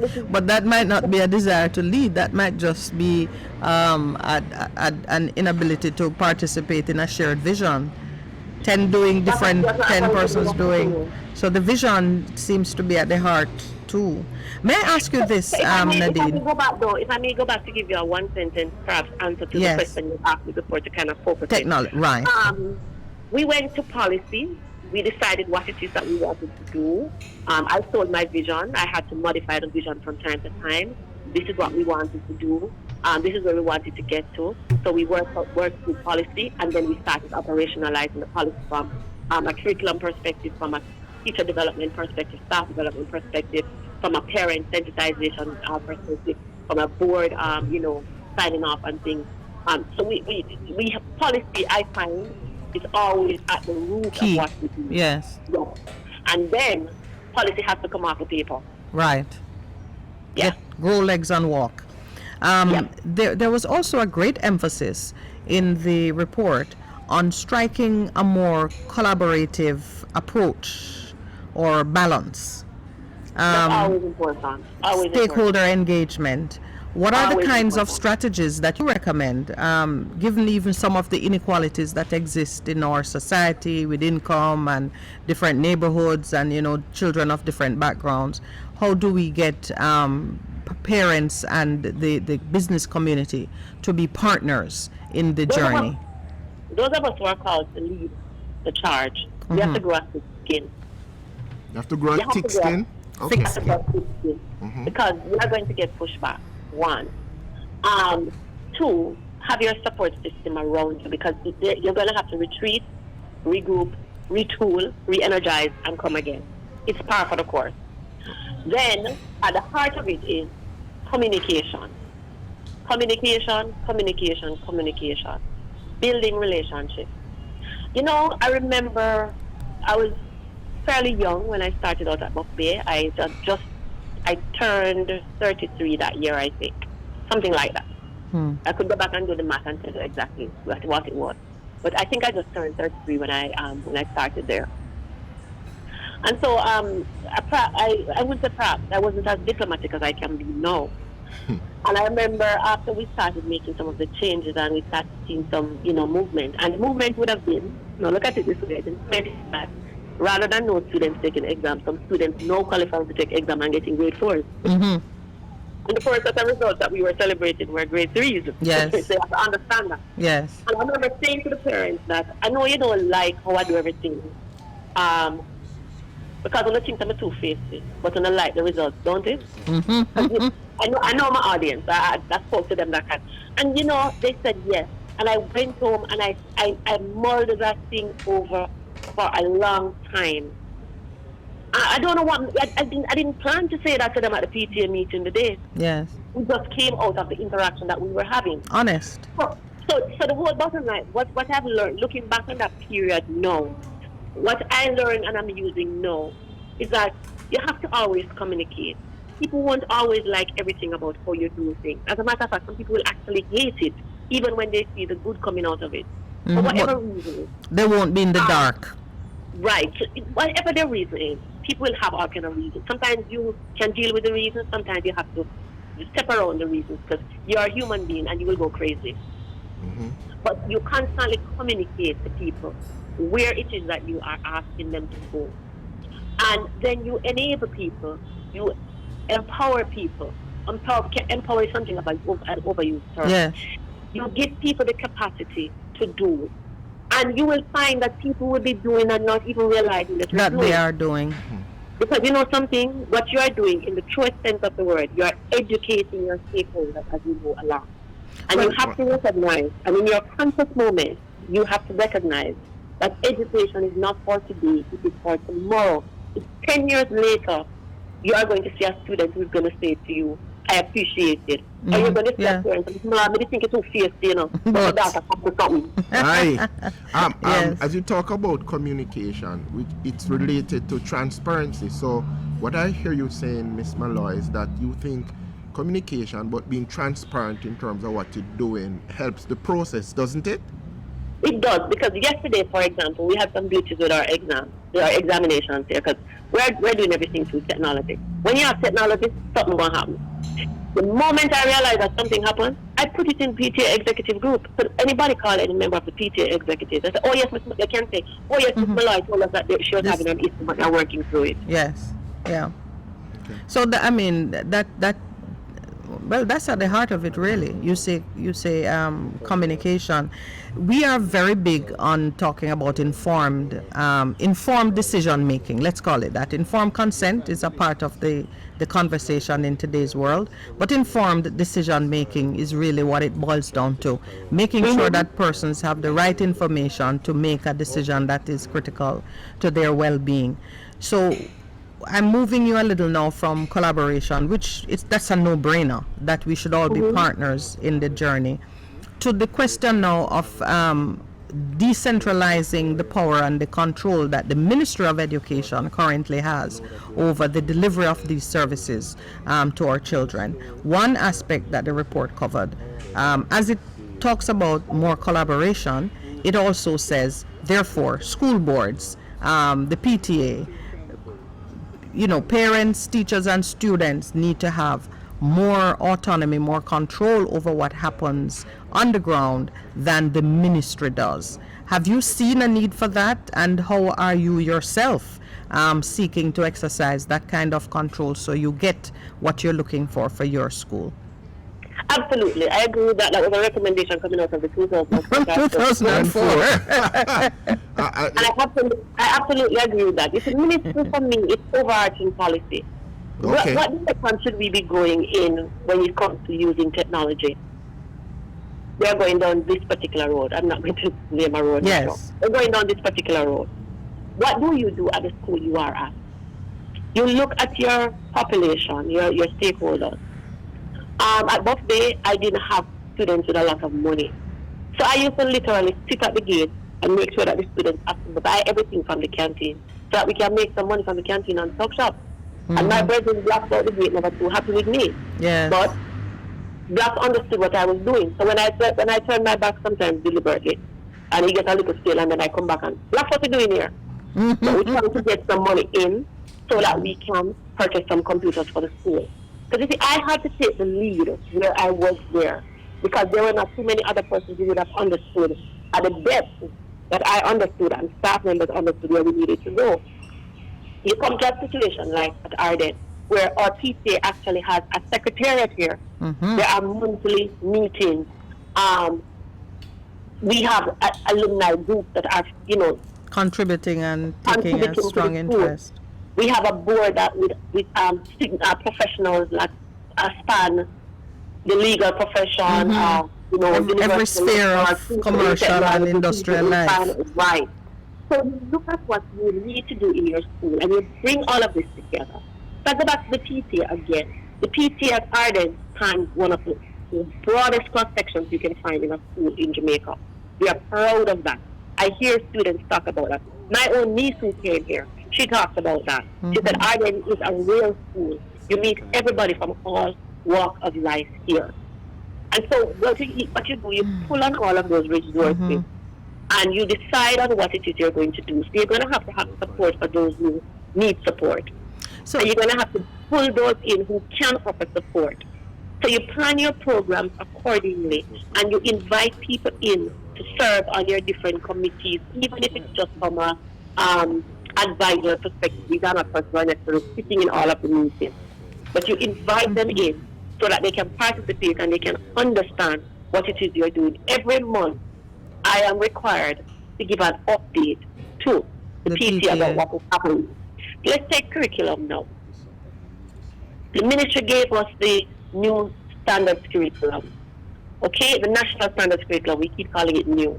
When we looked at that curriculum, and Mr. Palmer would be aware of that, when we looked at our curriculum, we decided that it would not fit 100% the resources we have at Ardenne, how we do things at Ardenne. We sat down as a staff and we worked on that curriculum and we modified it to meet the Ardenne standards and demands. Now, other schools can also take what we that did. initiative. And no, they can actually take ours because it's not something that we do. So And when they may I ask? So they can make further adjustments to it. That is part of how you are moving away from just that centralized power. So when you do yeah. that, do you have to get approval for it by the ministry, or that is at your discretion? We send it to the ministry to let them see what we're doing and we get their feedback. For example, remember that the National Inspectorate, the NEI, National Education Inspectorate, yes. they will come in and they will inspect and they will go through all of those things and they will indicate if we are if working. you're off course or you're on course. Yes. Okay. And of course, Ardenne got exceptionally high so in the last outing, so we're happy about that. So those are some of the things, the ministry cannot plan a curriculum for every school in Jamaica. But like I said, there's no one size fits all. Looks like. We're different. We have foreign students. We have students who don't speak English well, and sometimes those are the students who don't pass English. It's not really our students who came in with their starting points being A. Yes. May I ask you this, Nadine? We've had a conversation in the public space now for a long time about transferring the excellence of the tutelage that takes place in the Ardennes and the Campions and the JCs and Calabar, since Percy is sitting beside me. Does Calabar earn its spot in that list? Not yet. Yes. Not yet. Yeah. Okay. But we've talked about the master teacher being made accessible to all schools.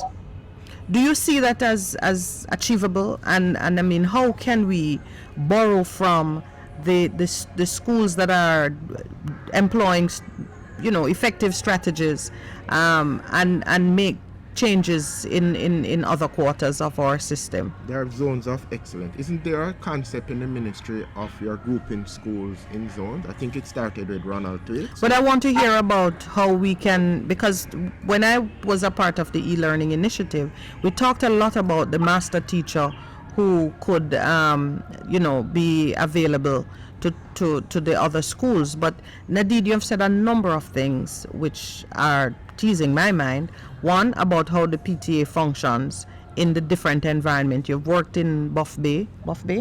You've worked in Buff Bay, you've worked in Ardenne, and they seem to be poles apart. Do you see a pathway to some collaboration and transfer from one to the other? It's very possible. It's very possible that it is something that can be pursued, especially in an age now where we can connect with technology and we don't necessarily have to move from where we are. Although I don't know if that is something that we want to do exclusively.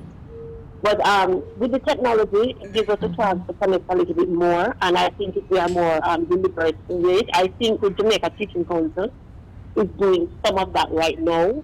And and I know that they're working through something called QEC, that where they are sharing information, which is quality education circles. That's what it means.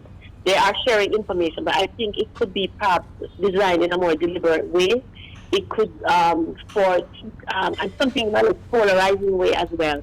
Because one of the things that you pick up sometimes is that if you're in a school that is not performing as well as another school, sometimes we feel as though this school is coming to tell us or to show us, rather than us coming from a perspective where we are collaborating and sharing. Yeah. Right. So it has to be properly managed, Yeah. because I am always fond of saying we all went to the same teachers' colleges right across Jamaica or universities and had similar training. It can't be that because I ended up in school, why I become a poor teacher. And Yes. I started out my teaching career at Bishop Dixon High School for girls. And we did some amazing work there with people like Shamini Ajodia, Sonia Thompson, Susan who went to England, Marcia Chai. I'm trying to remember some people's names from the English department. Remember this lady, Mrs. Ellis, I think she passed on, Prudence Jarrett. And several of us, Bishop Neal's wife, Barbara Neal, at the time she was head when I joined, Bridget Gordon, who is she retired from Church Teachers College eventually. We did a lot of work, and within 5 years, we made some significant changes to the pass rate of English in that school. So it can happen if we share. It can happen if we share.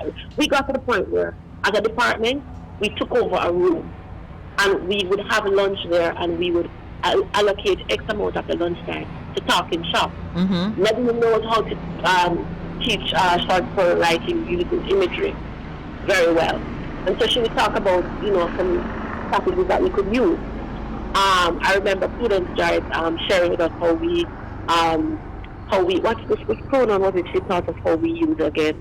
Don't remember right now, it's been almost 30 years. But we sat and we learned in that kind of a way, and we were able to move that, to translate that to the, move that to the student performance. Okay. So I'm sure we can do it in a more formalized way, but we have to also ensure that people don't feel threatened by it. I did a course recently, a short course, and that was one of the important things that stood out to me.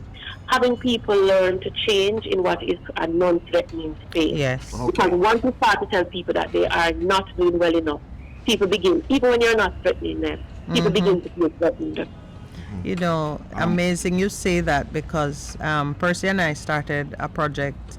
Well, we are part of a project, just trying to work along with some students who didn't have an uplifting time during the pandemic and with all the adjustments to online schooling and so on.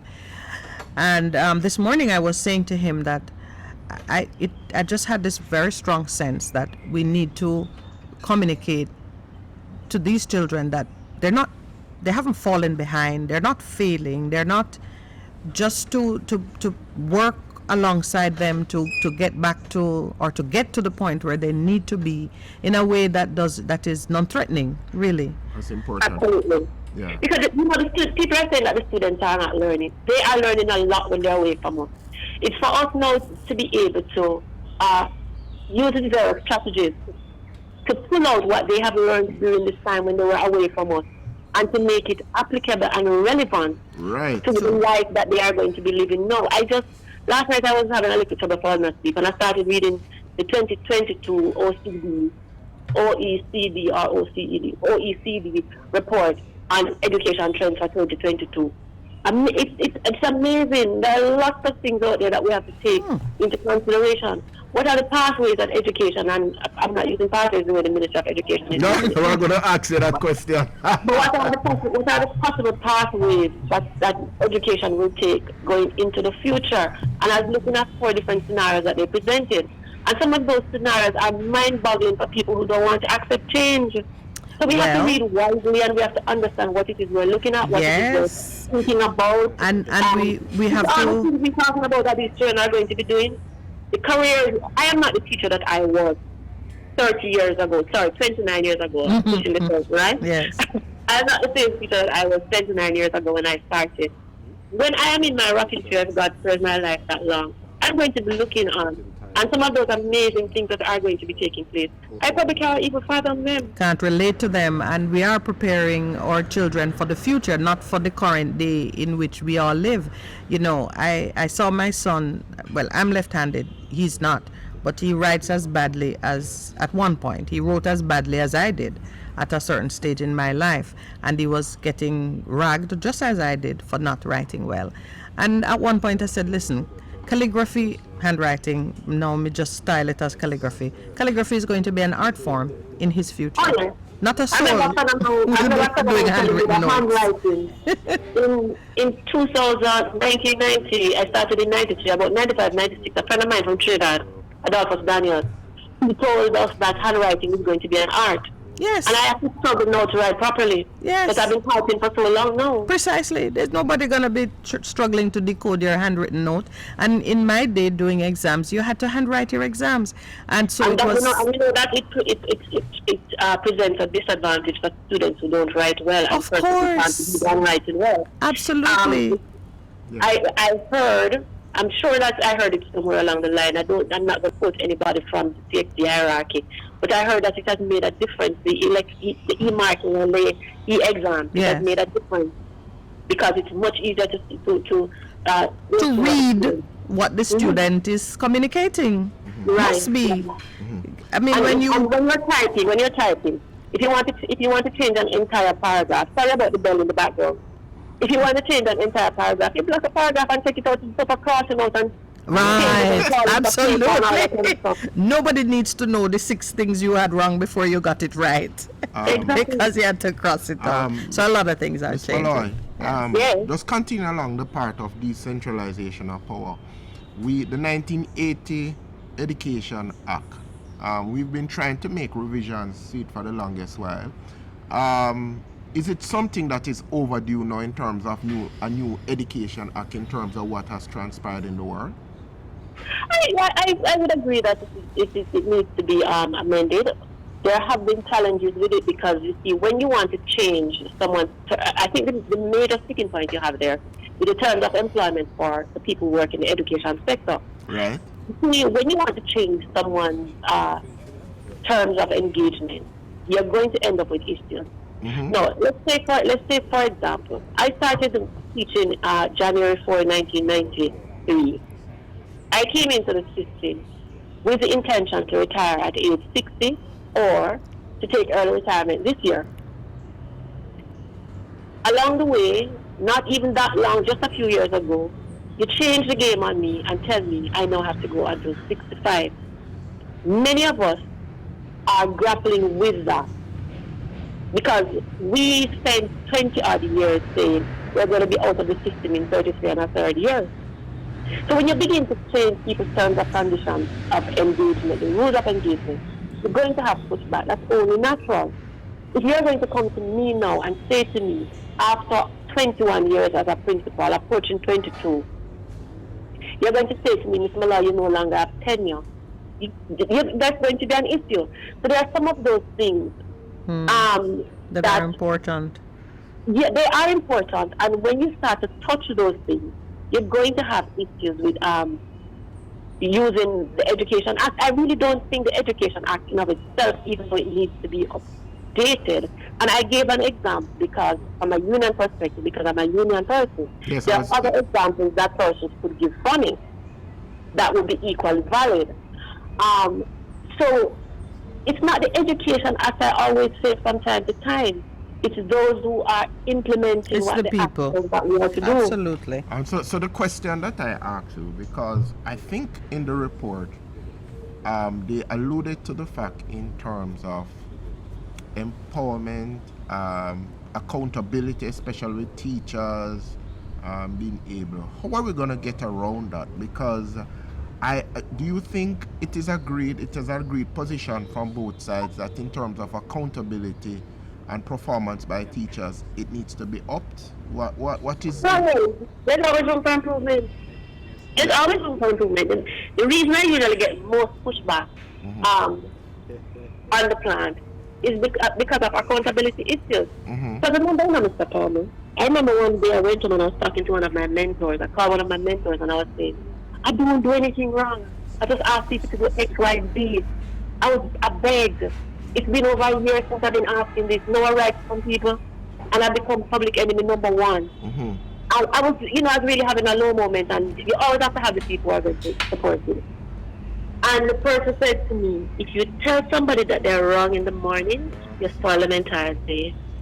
You tell them at mid-morning, you spoil them lunch. You tell them after lunch, you give them indigestion.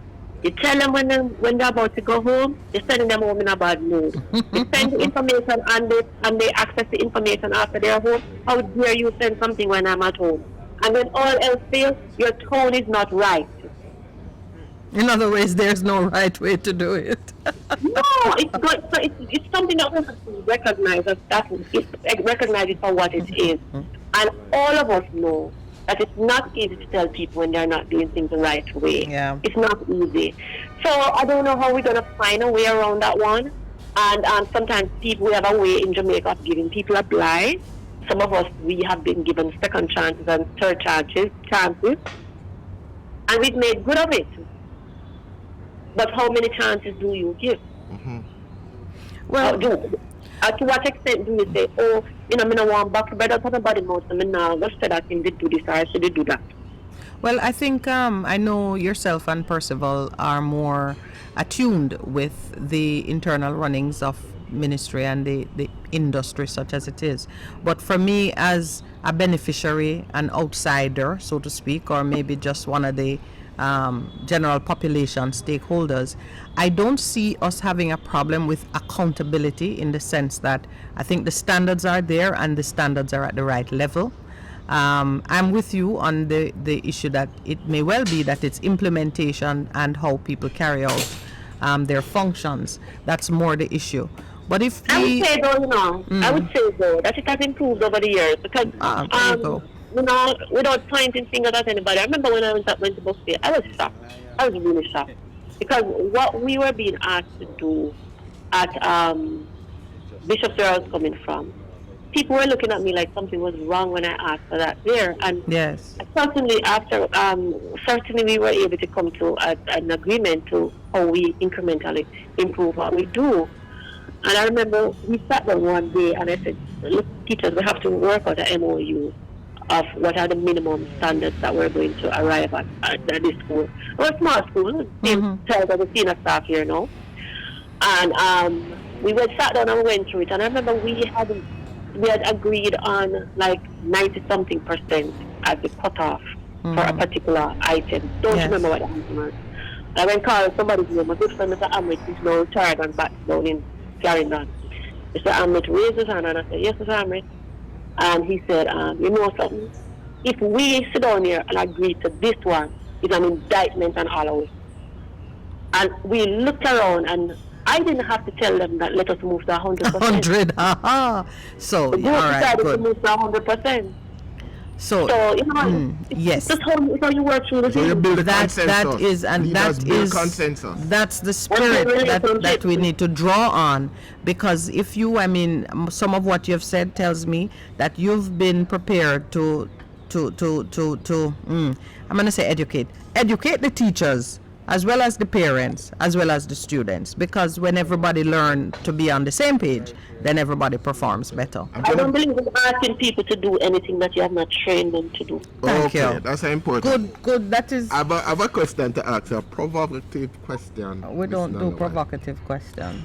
If somebody came to you and says, would you be the Minister of Education? Absolutely not. Absolutely not? Yes. Why not? I think as a teacher, Because there's already a Minister of Education. No, I'm not talking. I'm saying, But it's a job. Let's say it's a job that you apply for. Yes. I wouldn't go apply for that job, and if I'm trying to take that job, I wouldn't take that job. I will be the most supportive principal I have by giving my feedback and suggesting to any Minister of Education who will listen to me what I think may be a good way to do things.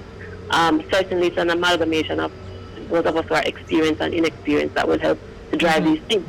It's a For me, poison chalice. Is So it you- a poison chalice? You prefer to be Is it a poison chalice? Mr. Palmer knows we don't ask questions like those. I love it. But all I am saying is that I enjoy my interaction most times with my students and with my staff. So I would have to be for me, being in a setting where I can get these kinds of interactions. It works, and I'm not saying I could not move to any other job. I've tried to move to another job. I've tested out what could happen for me out there, but I can't tell you that I am unhappy as a principal and the kind of job the kind of things that we can do. There's a lot of creativity you can exercise in this position. I understand that, but I love your personal philosophy. Leave it a little better than you found it. Absolutely. yeah, but she always does that. She Well, always, I feel better having spoken to you. I'm trying to silence personal. Don't get me into any trouble, because the answer for that is always the same, because you see, it's not an answer that I have to think about. But you know, Yeah. I don't know that Percy would take that job either. Would you, Percival? I'd consider taking it. No, not consider taking it. Take it. Would you take the job? Yes, I would take the job, because let me throw this on you. I like your perspective and stuff. I love that you have a collaborative approach to how you do things. You said something instructive. I cannot ask somebody to do something for which I have not trained them. And so education is what's going to move us forward as a country. And so we need the best minds, persons who have thick skins, in order to take it on. You're quoting her now. I'm quoting her, but I'm giving her back what she has said. That's what you have to me every time up here, hear me? Well, Nadine, I look forward to meeting you. I met you, I came by your school one morning with Percival. I think he was trying to register you. And I was trying to help him? And I think you did speak to us, and I don't remember if we were introduced. I don't know, I was trying to help him. Oh, yeah. Oh, that's what you were doing. Anyway, he was relentless in his pursuit. I saw him yesterday and the student saved me. I had a bunch of students on. I said, students, save me. That's all right, but we really do appreciate you. Yes, if it is not appreciate. said, if it is not appreciate your taking the time to speak with us. Really appreciate the work you have done. I do have a parting question. Okay. We have been one of the in looking at the business of how education is financed. The report spoke a little bit about some of the kinds of public-private partnerships that could be useful in delivering education at the requisite level. Given your experience and from where you sit now, what kinds of private sector initiatives would you welcome to help you deliver the best to your students? I would welcome something that would help me to, based on our context, would help me to improve, even as well as we're doing, improve our technology outlays. Because technology is a moving target. I would welcome partnership with any kind of company or agency that would be willing to come in and say, we can use Ardenne as a guinea pig. We can test out some things here. I would welcome a partnership like that. So it's not so much how much money is coming, but real world experience and interaction. Real world experience. I would love something like that. Then in this context, on the other hand, in this context as well, I think we need to put some funding. Not sure where it would come from. Haven't thought that one through yet. Haven't had any discussions with some of my colleagues that I usually bounce my ideas off yet. Yes. But wellness is a serious thing, and the pandemic has shown it up in a lot of ways. So I would love to be able to see how best we could support, have some kind of partnership that would begin to talk to the wellness of mind, spirit, and body of the people who come on our plans each day. You see, it's a relationship you form, it's a state of mind that people are in, it's how people are prepared to receive what you are selling or peddling or whatever the case may be. Yes. That's very important to me. We were in a meeting with the minister just before the end of the year. Actually, it was New Year's Eve. Yeah, it was New Year's Eve. And it struck me that the first thing that she spoke to, was an appreciation for what we're doing. And I know that it meant a lot to us. It kind of made me feel a little bit more relaxed when it's a meeting and I'd be like, Yeah. New Year's Eve. Yeah. And I think we need to extrapolate that. We need to expand that. We need to, whatever the terms are that we say, that it becomes more pervasive. Make it in how you do it. bigger and more accessible. Yeah. So funding not necessarily I hope of money coming to you, Yes, but but more in terms of, the goods and services that you get that you don't necessarily have to go into your pocket for. I mean, right off the bat, I could say that if you're a landscape artist and you want to do a Zen garden or a meditation garden, with just some interactive features that children can step back and refresh their spirits. I'm just thinking creatively. Foundation, it has put up some funds. I think it's about $11 million to look at a wellness center for Ardenne. Yes. We have wellness centers in our schools. Yes, we With should. that same kind of garden with water. Yes. Right away. The sound of nature. Why don't we have that? Right away, I saw that as something that could make a difference.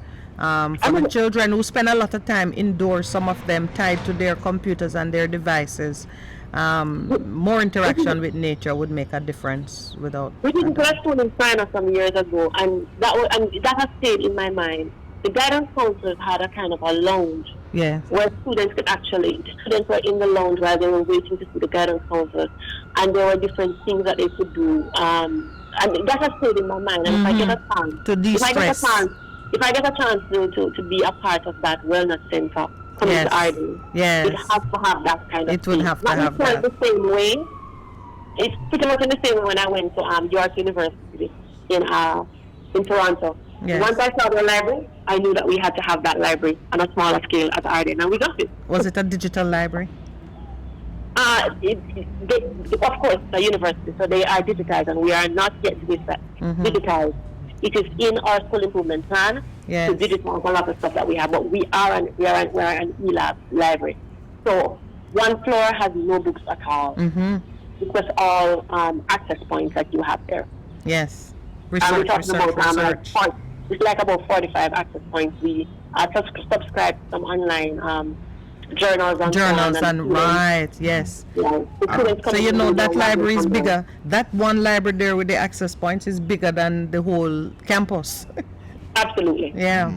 All right, we gotta let you go, Nadine. Let me see. First, let me approve Percy's question, because if it is anything but highly complimentary of the lady who has given us her time, it will not be allowed. Him sound guilty, Nadine. No. No, I was just, but a lot of what you have has happened at Ardenne, and it's 10 years now, I think you've been there, that's correct? Just about, yeah. Yeah, 10 years that you've been there, because my son came to Ardenne, that's Matthew, when you joined Ardenne. But we were bright-eyed and bushy-tailed walking around the campus trying to find places together. Right, yeah. But he now, in terms of funding, what has helped you drive a lot of your programs is what the parents contribute to you. Oh, absolutely. Yeah. And I wanted to make that point, because you are transparent, we see what is happening, then your parents buy into that plan and they support it in terms of the funding from the PTA, which is different, and the funding from the parents themselves. They're making a speech to the lady. No, I'm just asking her. I'm just asking her if it has. It has. And we need to make that plug in regards to the auxiliary fees, the contribution that everybody says. It's very important. Whatever you want to call it, the fact is, right across the board, parents at Ardenne pay. Whether they have money or they don't have money, they pay. And what we do from time to time as well, we have some persons who will help us to support students. We reach out to those persons to let them know, can you take on this student? A lot of the Chromebooks that we have loaned to our students and staff too, they were bought by alumni members. Even the ones that came through what's it called again, that agency, the ministry that takes things from abroad. Remember it right now. But even those that came into that, they were bought. National education. Yeah. Right. All of The those neck. they were bought by past students in Florida. So, Miss Nadine, I just kind of whispered to the producer when I heard that you've been at Ardenne for 10 years. We had a son with you then, John Andre Lawrence. Does the name ring a Yeah. bell? Yes. JLL Production recently, what was it again? Nominated for a Grammy. So it go. Yes, he has a song on, one of his compositions featured on Drake's album. Anthony Turner is supposed to reach out to me. Who is Anthony Turner? Is that Dave Rodney said they're all into the entertainment industry Yes. and public relations and Oh, so on. that's another famous alumnus. Right, so they are supposed to reach out to me because I am hearing that Ardenne has had 5 or 6 Grammys or it's very Listen, Ardenne is- so I said to him, Dave, I'm not processing that yet. When you're ready for me to talk, get back to me. Yes, Anthony Turner is supposed to get back to me on that one along with Dave Rodney. my husband's son, John Andre, is one of them. I'm Well, hoping. congratulations. I'm hoping he was very good in the arts and so on. But that's a big thing at Ardenne, as you know. Yes, yeah, he did very well with that. I did not realize that you were the principal at the time when John Andre was there. Anyway, That was a good question. I didn't even hear your question. I was busy getting the details from Lowell. I am so glad. Thank All you right, very do much give for the- joining yeah, us this morning. yeah. Really appreciate it. You have given some wonderful insights. And Come again, on. thank you very much for joining us and continue to do good in your neck of the neighborhood, as somebody would say. Yes. Listen, they do to follow Optima with God as guide is the best. All right, ma'am. Thank you, Miss Malloy. Have a great All day. right. Good, bye-bye. All right. Thank you. All right, so we're going to take the break. When we come back, we'll open the lines. I should recite the numbers. Lord. 361 Okay, the number to call, 876-361-6583. 6583. And the other number, are we using the 2 phones this morning? Yes, 347. That is WhatsApp. All right, I'll give you the other number when we come back. It's the number you already know, the WhatsApp number. I don't know them by heart as yet, as you can see. Please stay with us. We'll be right back. Welcome back. Good morning, Mr. Jigsaw. Welcome back to the Morning Connection. Thank you for staying with us. We just spoke with Miss Nadine Malloy, clearly someone with whom Percival is very well acquainted. And there's so many things she said that's worth commenting on, but I think we have a call on the line now. So we'll speak to that call and then we'll go back and just do some recap. Good morning. Welcome to the Morning Connection. Hello. Hey, Mr. Jigsaw. Good morning. Good morning to you both and Lowell, the rest of the team, and all those who are listening on hearing. Morning, sir. And can I be the Minister of Education today? Yes, you Oh, can. by all means. That's not a job anyone would. Nobody don't want that job there. Nobody's No, taking man, no, because they don't want that job there because it can't be done by one person or can be led by one person. All right. So here's my recommendation. After listening to that lady's interview, Yes. and I think I've listened to her a couple of times on a radio program from when she was out at Buffalo. And if you ever is a leader, that's a leader, particularly in that industry. Yes. Okay? So if I was Minister of Education, I'd call her up, man, and she'd have a job come after the holiday, or either the Easter holiday or some holiday. No, I'm serious. Yes. Right? Because, you say we can't ask people to work the transformation that the industry need, if we can call it an industry. So some can. training needs to take place. Well, Right. sounds like she'll be retired soon, and she can have we talked about people having an even more brilliant career in their latter years. I Spoke don't. about that this morning. I don't think Miss Malloy will ever be idle.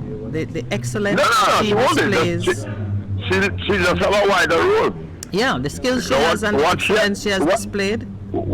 Yeah, at both levels, Where she at now?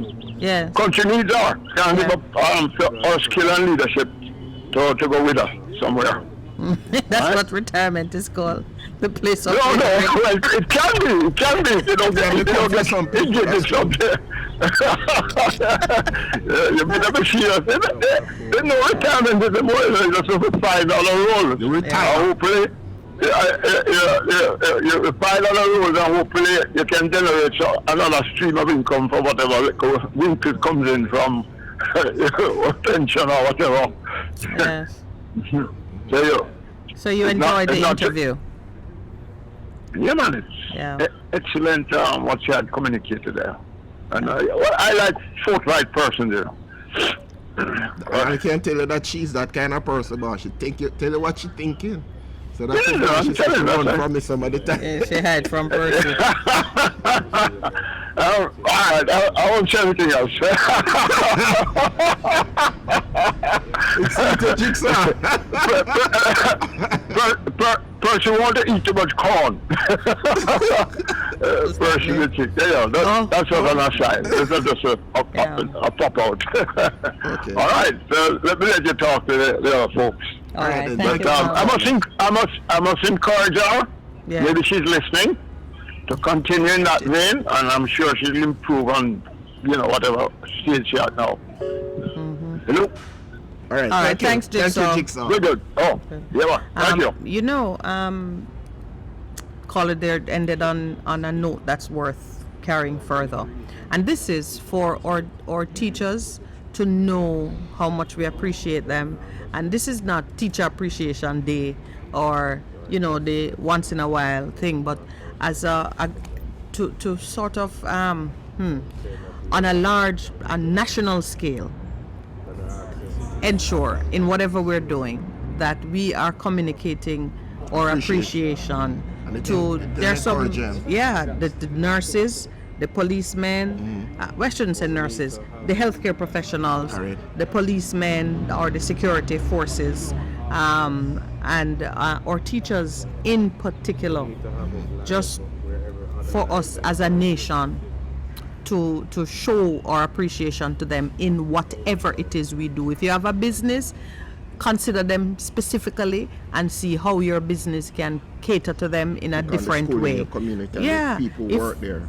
If you're just a citizen on the road and you happen to know one, show special care, special appreciation. Sometimes I just wave to a policeman for no good reason, probably look quite suspicious, know, I but pass him I and I say, see "I'm them and praying I for you, just, my brother. Praying for you." you just want to say something to them to show that you really do appreciate what it is they're doing. So just a reminder that you can also reach us on 876-279-8473. That's the WhatsApp number when we're in studio.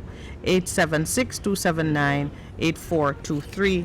And you can call us on Thursdays, I've said it, on 876-361-6583. I think the interview with Miss Malloy, respect is due. First, you need to tell me why she hid from you. Don't bother think you can get away with not saying. What caused the lady to hide from you? I guess it's a joke between both of us. Well, what's your side of the joke? No, the thing is, You harass her? do I harass people? Do I look like an harasser? Well, maybe she's your first. No, sir. No, man, no, nothing like that. But Yeah. the fact that we've been saying, some of the times we've had different point of views. You as parent. Yes, Right, as parent, right. as teacher in terms of it. I remember one meeting, she was really upset at me, and I had to go and say, but I You had to meant go and no- apologize? Yes, no offense, and she said, not talking to you. I said, that's all right. We are here together, but we have a different point of view, because Oh. you see it one way, I see it another way as a parent. I was instructed. Of course, we know she was right. So tell me what She error was you right. made. I never made any error because I apologized to her because I think she was offended. She said something and I said, Miss, we're not in agreement with that. And then some of the students came up after me who were in the meeting with myself and shake me and I said, boy, you are the only person And who they I said that. they side with you. Yeah. So, But I'm just saying we just need to be balanced in terms of what we're doing. But And we she's a always great- say that it's in the cut and thrust and exchange of ideas that you come out with something that works. Yeah. And what I said actually changed what she was saying and projecting. You had an impact. And yeah, because hello. But the collaboration is that it- we speak of, it must mean that through an exchange of ideas and a negotiation of positions, you end up at a place that both sides can work with. Collaboration always involves some amount of tension. Yeah. Anybody who thinks collaboration is a peaceful arm in arm, skipping along the roadside kind of endeavor, please be prepared that if you are going to move into a more collaborative relationship with the schools in your community, you have to be prepared that someone will say something that you don't like or don't agree with, and or to speak properly, something with which you are not in agreement, and you are going to have to talk it through to the point of consensus. We're not very good at talking through things, we tend to get upset and we're not march out and we take up our mark and and walk go out home. and article the football. Like you have the football, you're going, you're playing the football, your friends them not in agreement. All right, don't think no bad. Just take up a football and go into the football game done. Yeah. That's so, not how it works. No, that's not how it works. So we gotta get beyond that. The lines are open 361-6583-279-8473, which is our WhatsApp line. You can call straight on 361-6583 and on WhatsApp at 279-8473. And we've been having a discussion since the week in regards to education and Hey, you just said it absolutely right. yes, in terms of education. I remember that. Yes, education. Yes, my dear. Thank you. Impact. Impact on Get what, rid of your lisp. yes, what is happening, and there are different stakeholders in the process of education, and the truth is, everybody has to come to the table. We have to have a consensus. We have this 376-page report, but it has highlighted some It seems to have, I think it has the 100 and odd pages from the 2004 report, plus 200 and more pages. Yeah, so because all were agreed that the 2004 report ought to have been implemented. And the penny dropped in my spirit as she spoke, because I remember Prime Minister P.J. Patterson being very passionate about the Universal Service Fund being used to fund the e-learning program. And the first major project for the Universal Service Fund was broadband internet access in schools. for all schools. Yes, all schools. Still not realized, Drop the penny. Still not, and this is from 2005, when the Universal Service Fund was created. 2005. Can you imagine? Had we done that? The problems we're having now would not have it at all. Not those problems, different ones. But we wouldn't have that problem. That schools now have had to be putting in their internet and Some all the schools fiber can still don't don't have it, and Yeah. it's unfortunate. We're supposed to have brought fiber to the curb for every school, no matter where it was located. I still have the map. I still have the request for proposal that I worked on preparing, that was published, and both Digicel and Cable and Wireless, it was Flow and Cable and Wireless were the bidders for that contract. I am told, by which time, administration had changed, that Cable and Wireless won it, but Flow should have won it, and some sharing of the project should have taken place, but I don't know that network has been deployed. And then in later time we've heard, I certainly remember Minister Vaz saying the government should build a public access network and own it, and you've had every different kind of conversation taking place around it. But the plan was there, and the money is there because it was the Universal Service Fund that was earmarked to do it. All you're hearing now is about these hotspots, which don't make a difference in the overall scheme of things. Yeah, we're going at schools. Irritating. But as you this is not for want of money, Percy. This failure on our part is because leaders of our country, the princes of this land, persons who have sat as chair. There have been different chairpersons for the Universal Service Fund. Every one of them who knows the purpose of that fund sat there and allowed the money to be used for everything else but what it was earmarked to do. And it's important that you said, I like the concept that she said about moving the chair.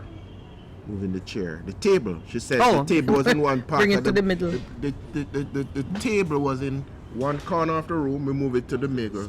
And then we forget that the table was to be moved to the other. Bring it to the middle and act as if that's where we want it to be. She said we must move from mediocrity to excellence in terms of implementation. And that stuck with me. So we agree?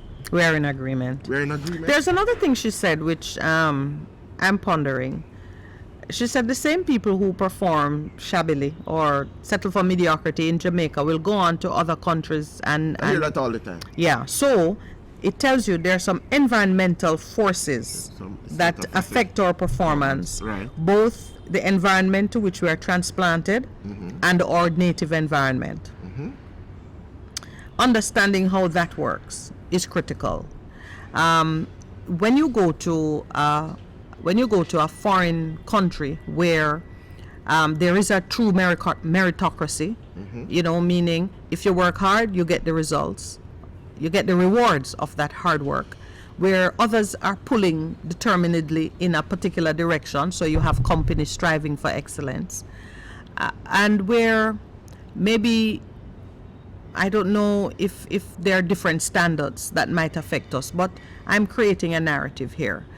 It seems we are able to perform without constraint in those settings and become, true producers. What is it in the Jamaican setting? I live here, so I'm going to attempt to describe it. What is it that would constrain a person to settle for less than they are capable of producing in Jamaica? Because they don't have we don't have a meritocracy. Meritocracy in terms of the system. People are advancing without any limits based on who you know, connection that you have, what you did for that one, secrets that you, or a kind of a blackmail factor. Oh my Lord. We do not have a meritocracy in Jamaica. Anybody who thinks we have one, we don't have a meritocracy in Jamaica. You remember the funniest thing with JUTC, the scandal in terms of who was the managing director? I don't you remember that one? No. And the big thing was the guy who was there on that TXCs. You remember that? Oh, yes. Oh, no. Yeah, and yes, it was big in the paper. And a friend joked me, so I don't have to go to school. I just need to know the right person. And become it, because in terms of running such a multi-billion-dollar corporation, there are certain skills levels that you need in order to actually navigate all of the things that it needs. So Jamaica we need to be more prepared to reward people on merit than otherwise. The second thing is, are we in a situation where persons are generally striving for excellence? So we have company. It's like you're young and you're trying to maintain a certain profile of discipline and hard work, and other persons will say you're missing out, or you're bookish, or you're boring, or it sounds like I'm describing my teenage years. There really is a tendency generally to denigrate or to really laugh at people who are kind of bending themselves towards excellence. So we need to stop that. Whether the person is aiming for excellence or just chilling, be less judgmental. Right. Focus on what it is you're doing, and let another man feel free and comfortable in pursuing his own goals. There's a certain amount of competitiveness. Oh, we have a call, so I can stop talking. Good morning. Welcome to the Morning Connection. Hello. Good morning, Nick and Nick. Good morning. Yes. I hear you talking a while ago, and really have to tell you this story here that I heard. Yes. Go ahead. The policeman leave the child in his car. Yeah, I heard about it. So sad. Yeah. And the child is so sad. But you can't really can't really, that's the same thing we just talked about, we started about a while ago. No, good morning.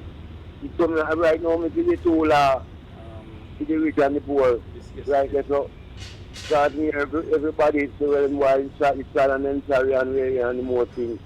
And that negligence, It's negligence. It's negligence. Yes, it's it negligence. is. and then what them a call it accident. Everybody has a boy accident and them and a baby something like that syndrome and all of them things. I first not hear about that. Come on, because Baby thing syndrome. the baby what syndrome?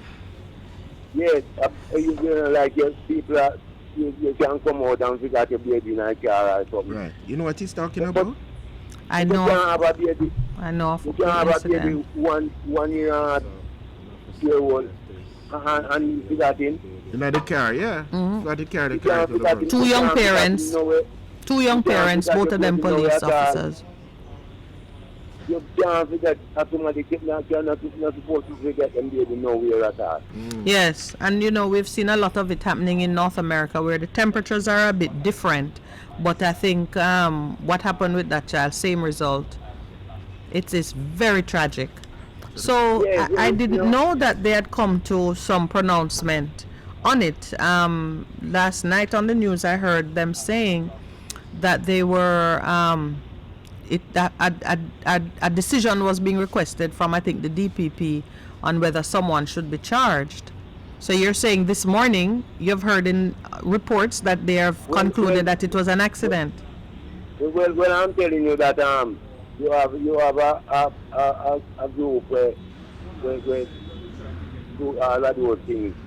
So some of the things them give it to the Prime Minister, advise the Prime Minister, Yes. and them and the country.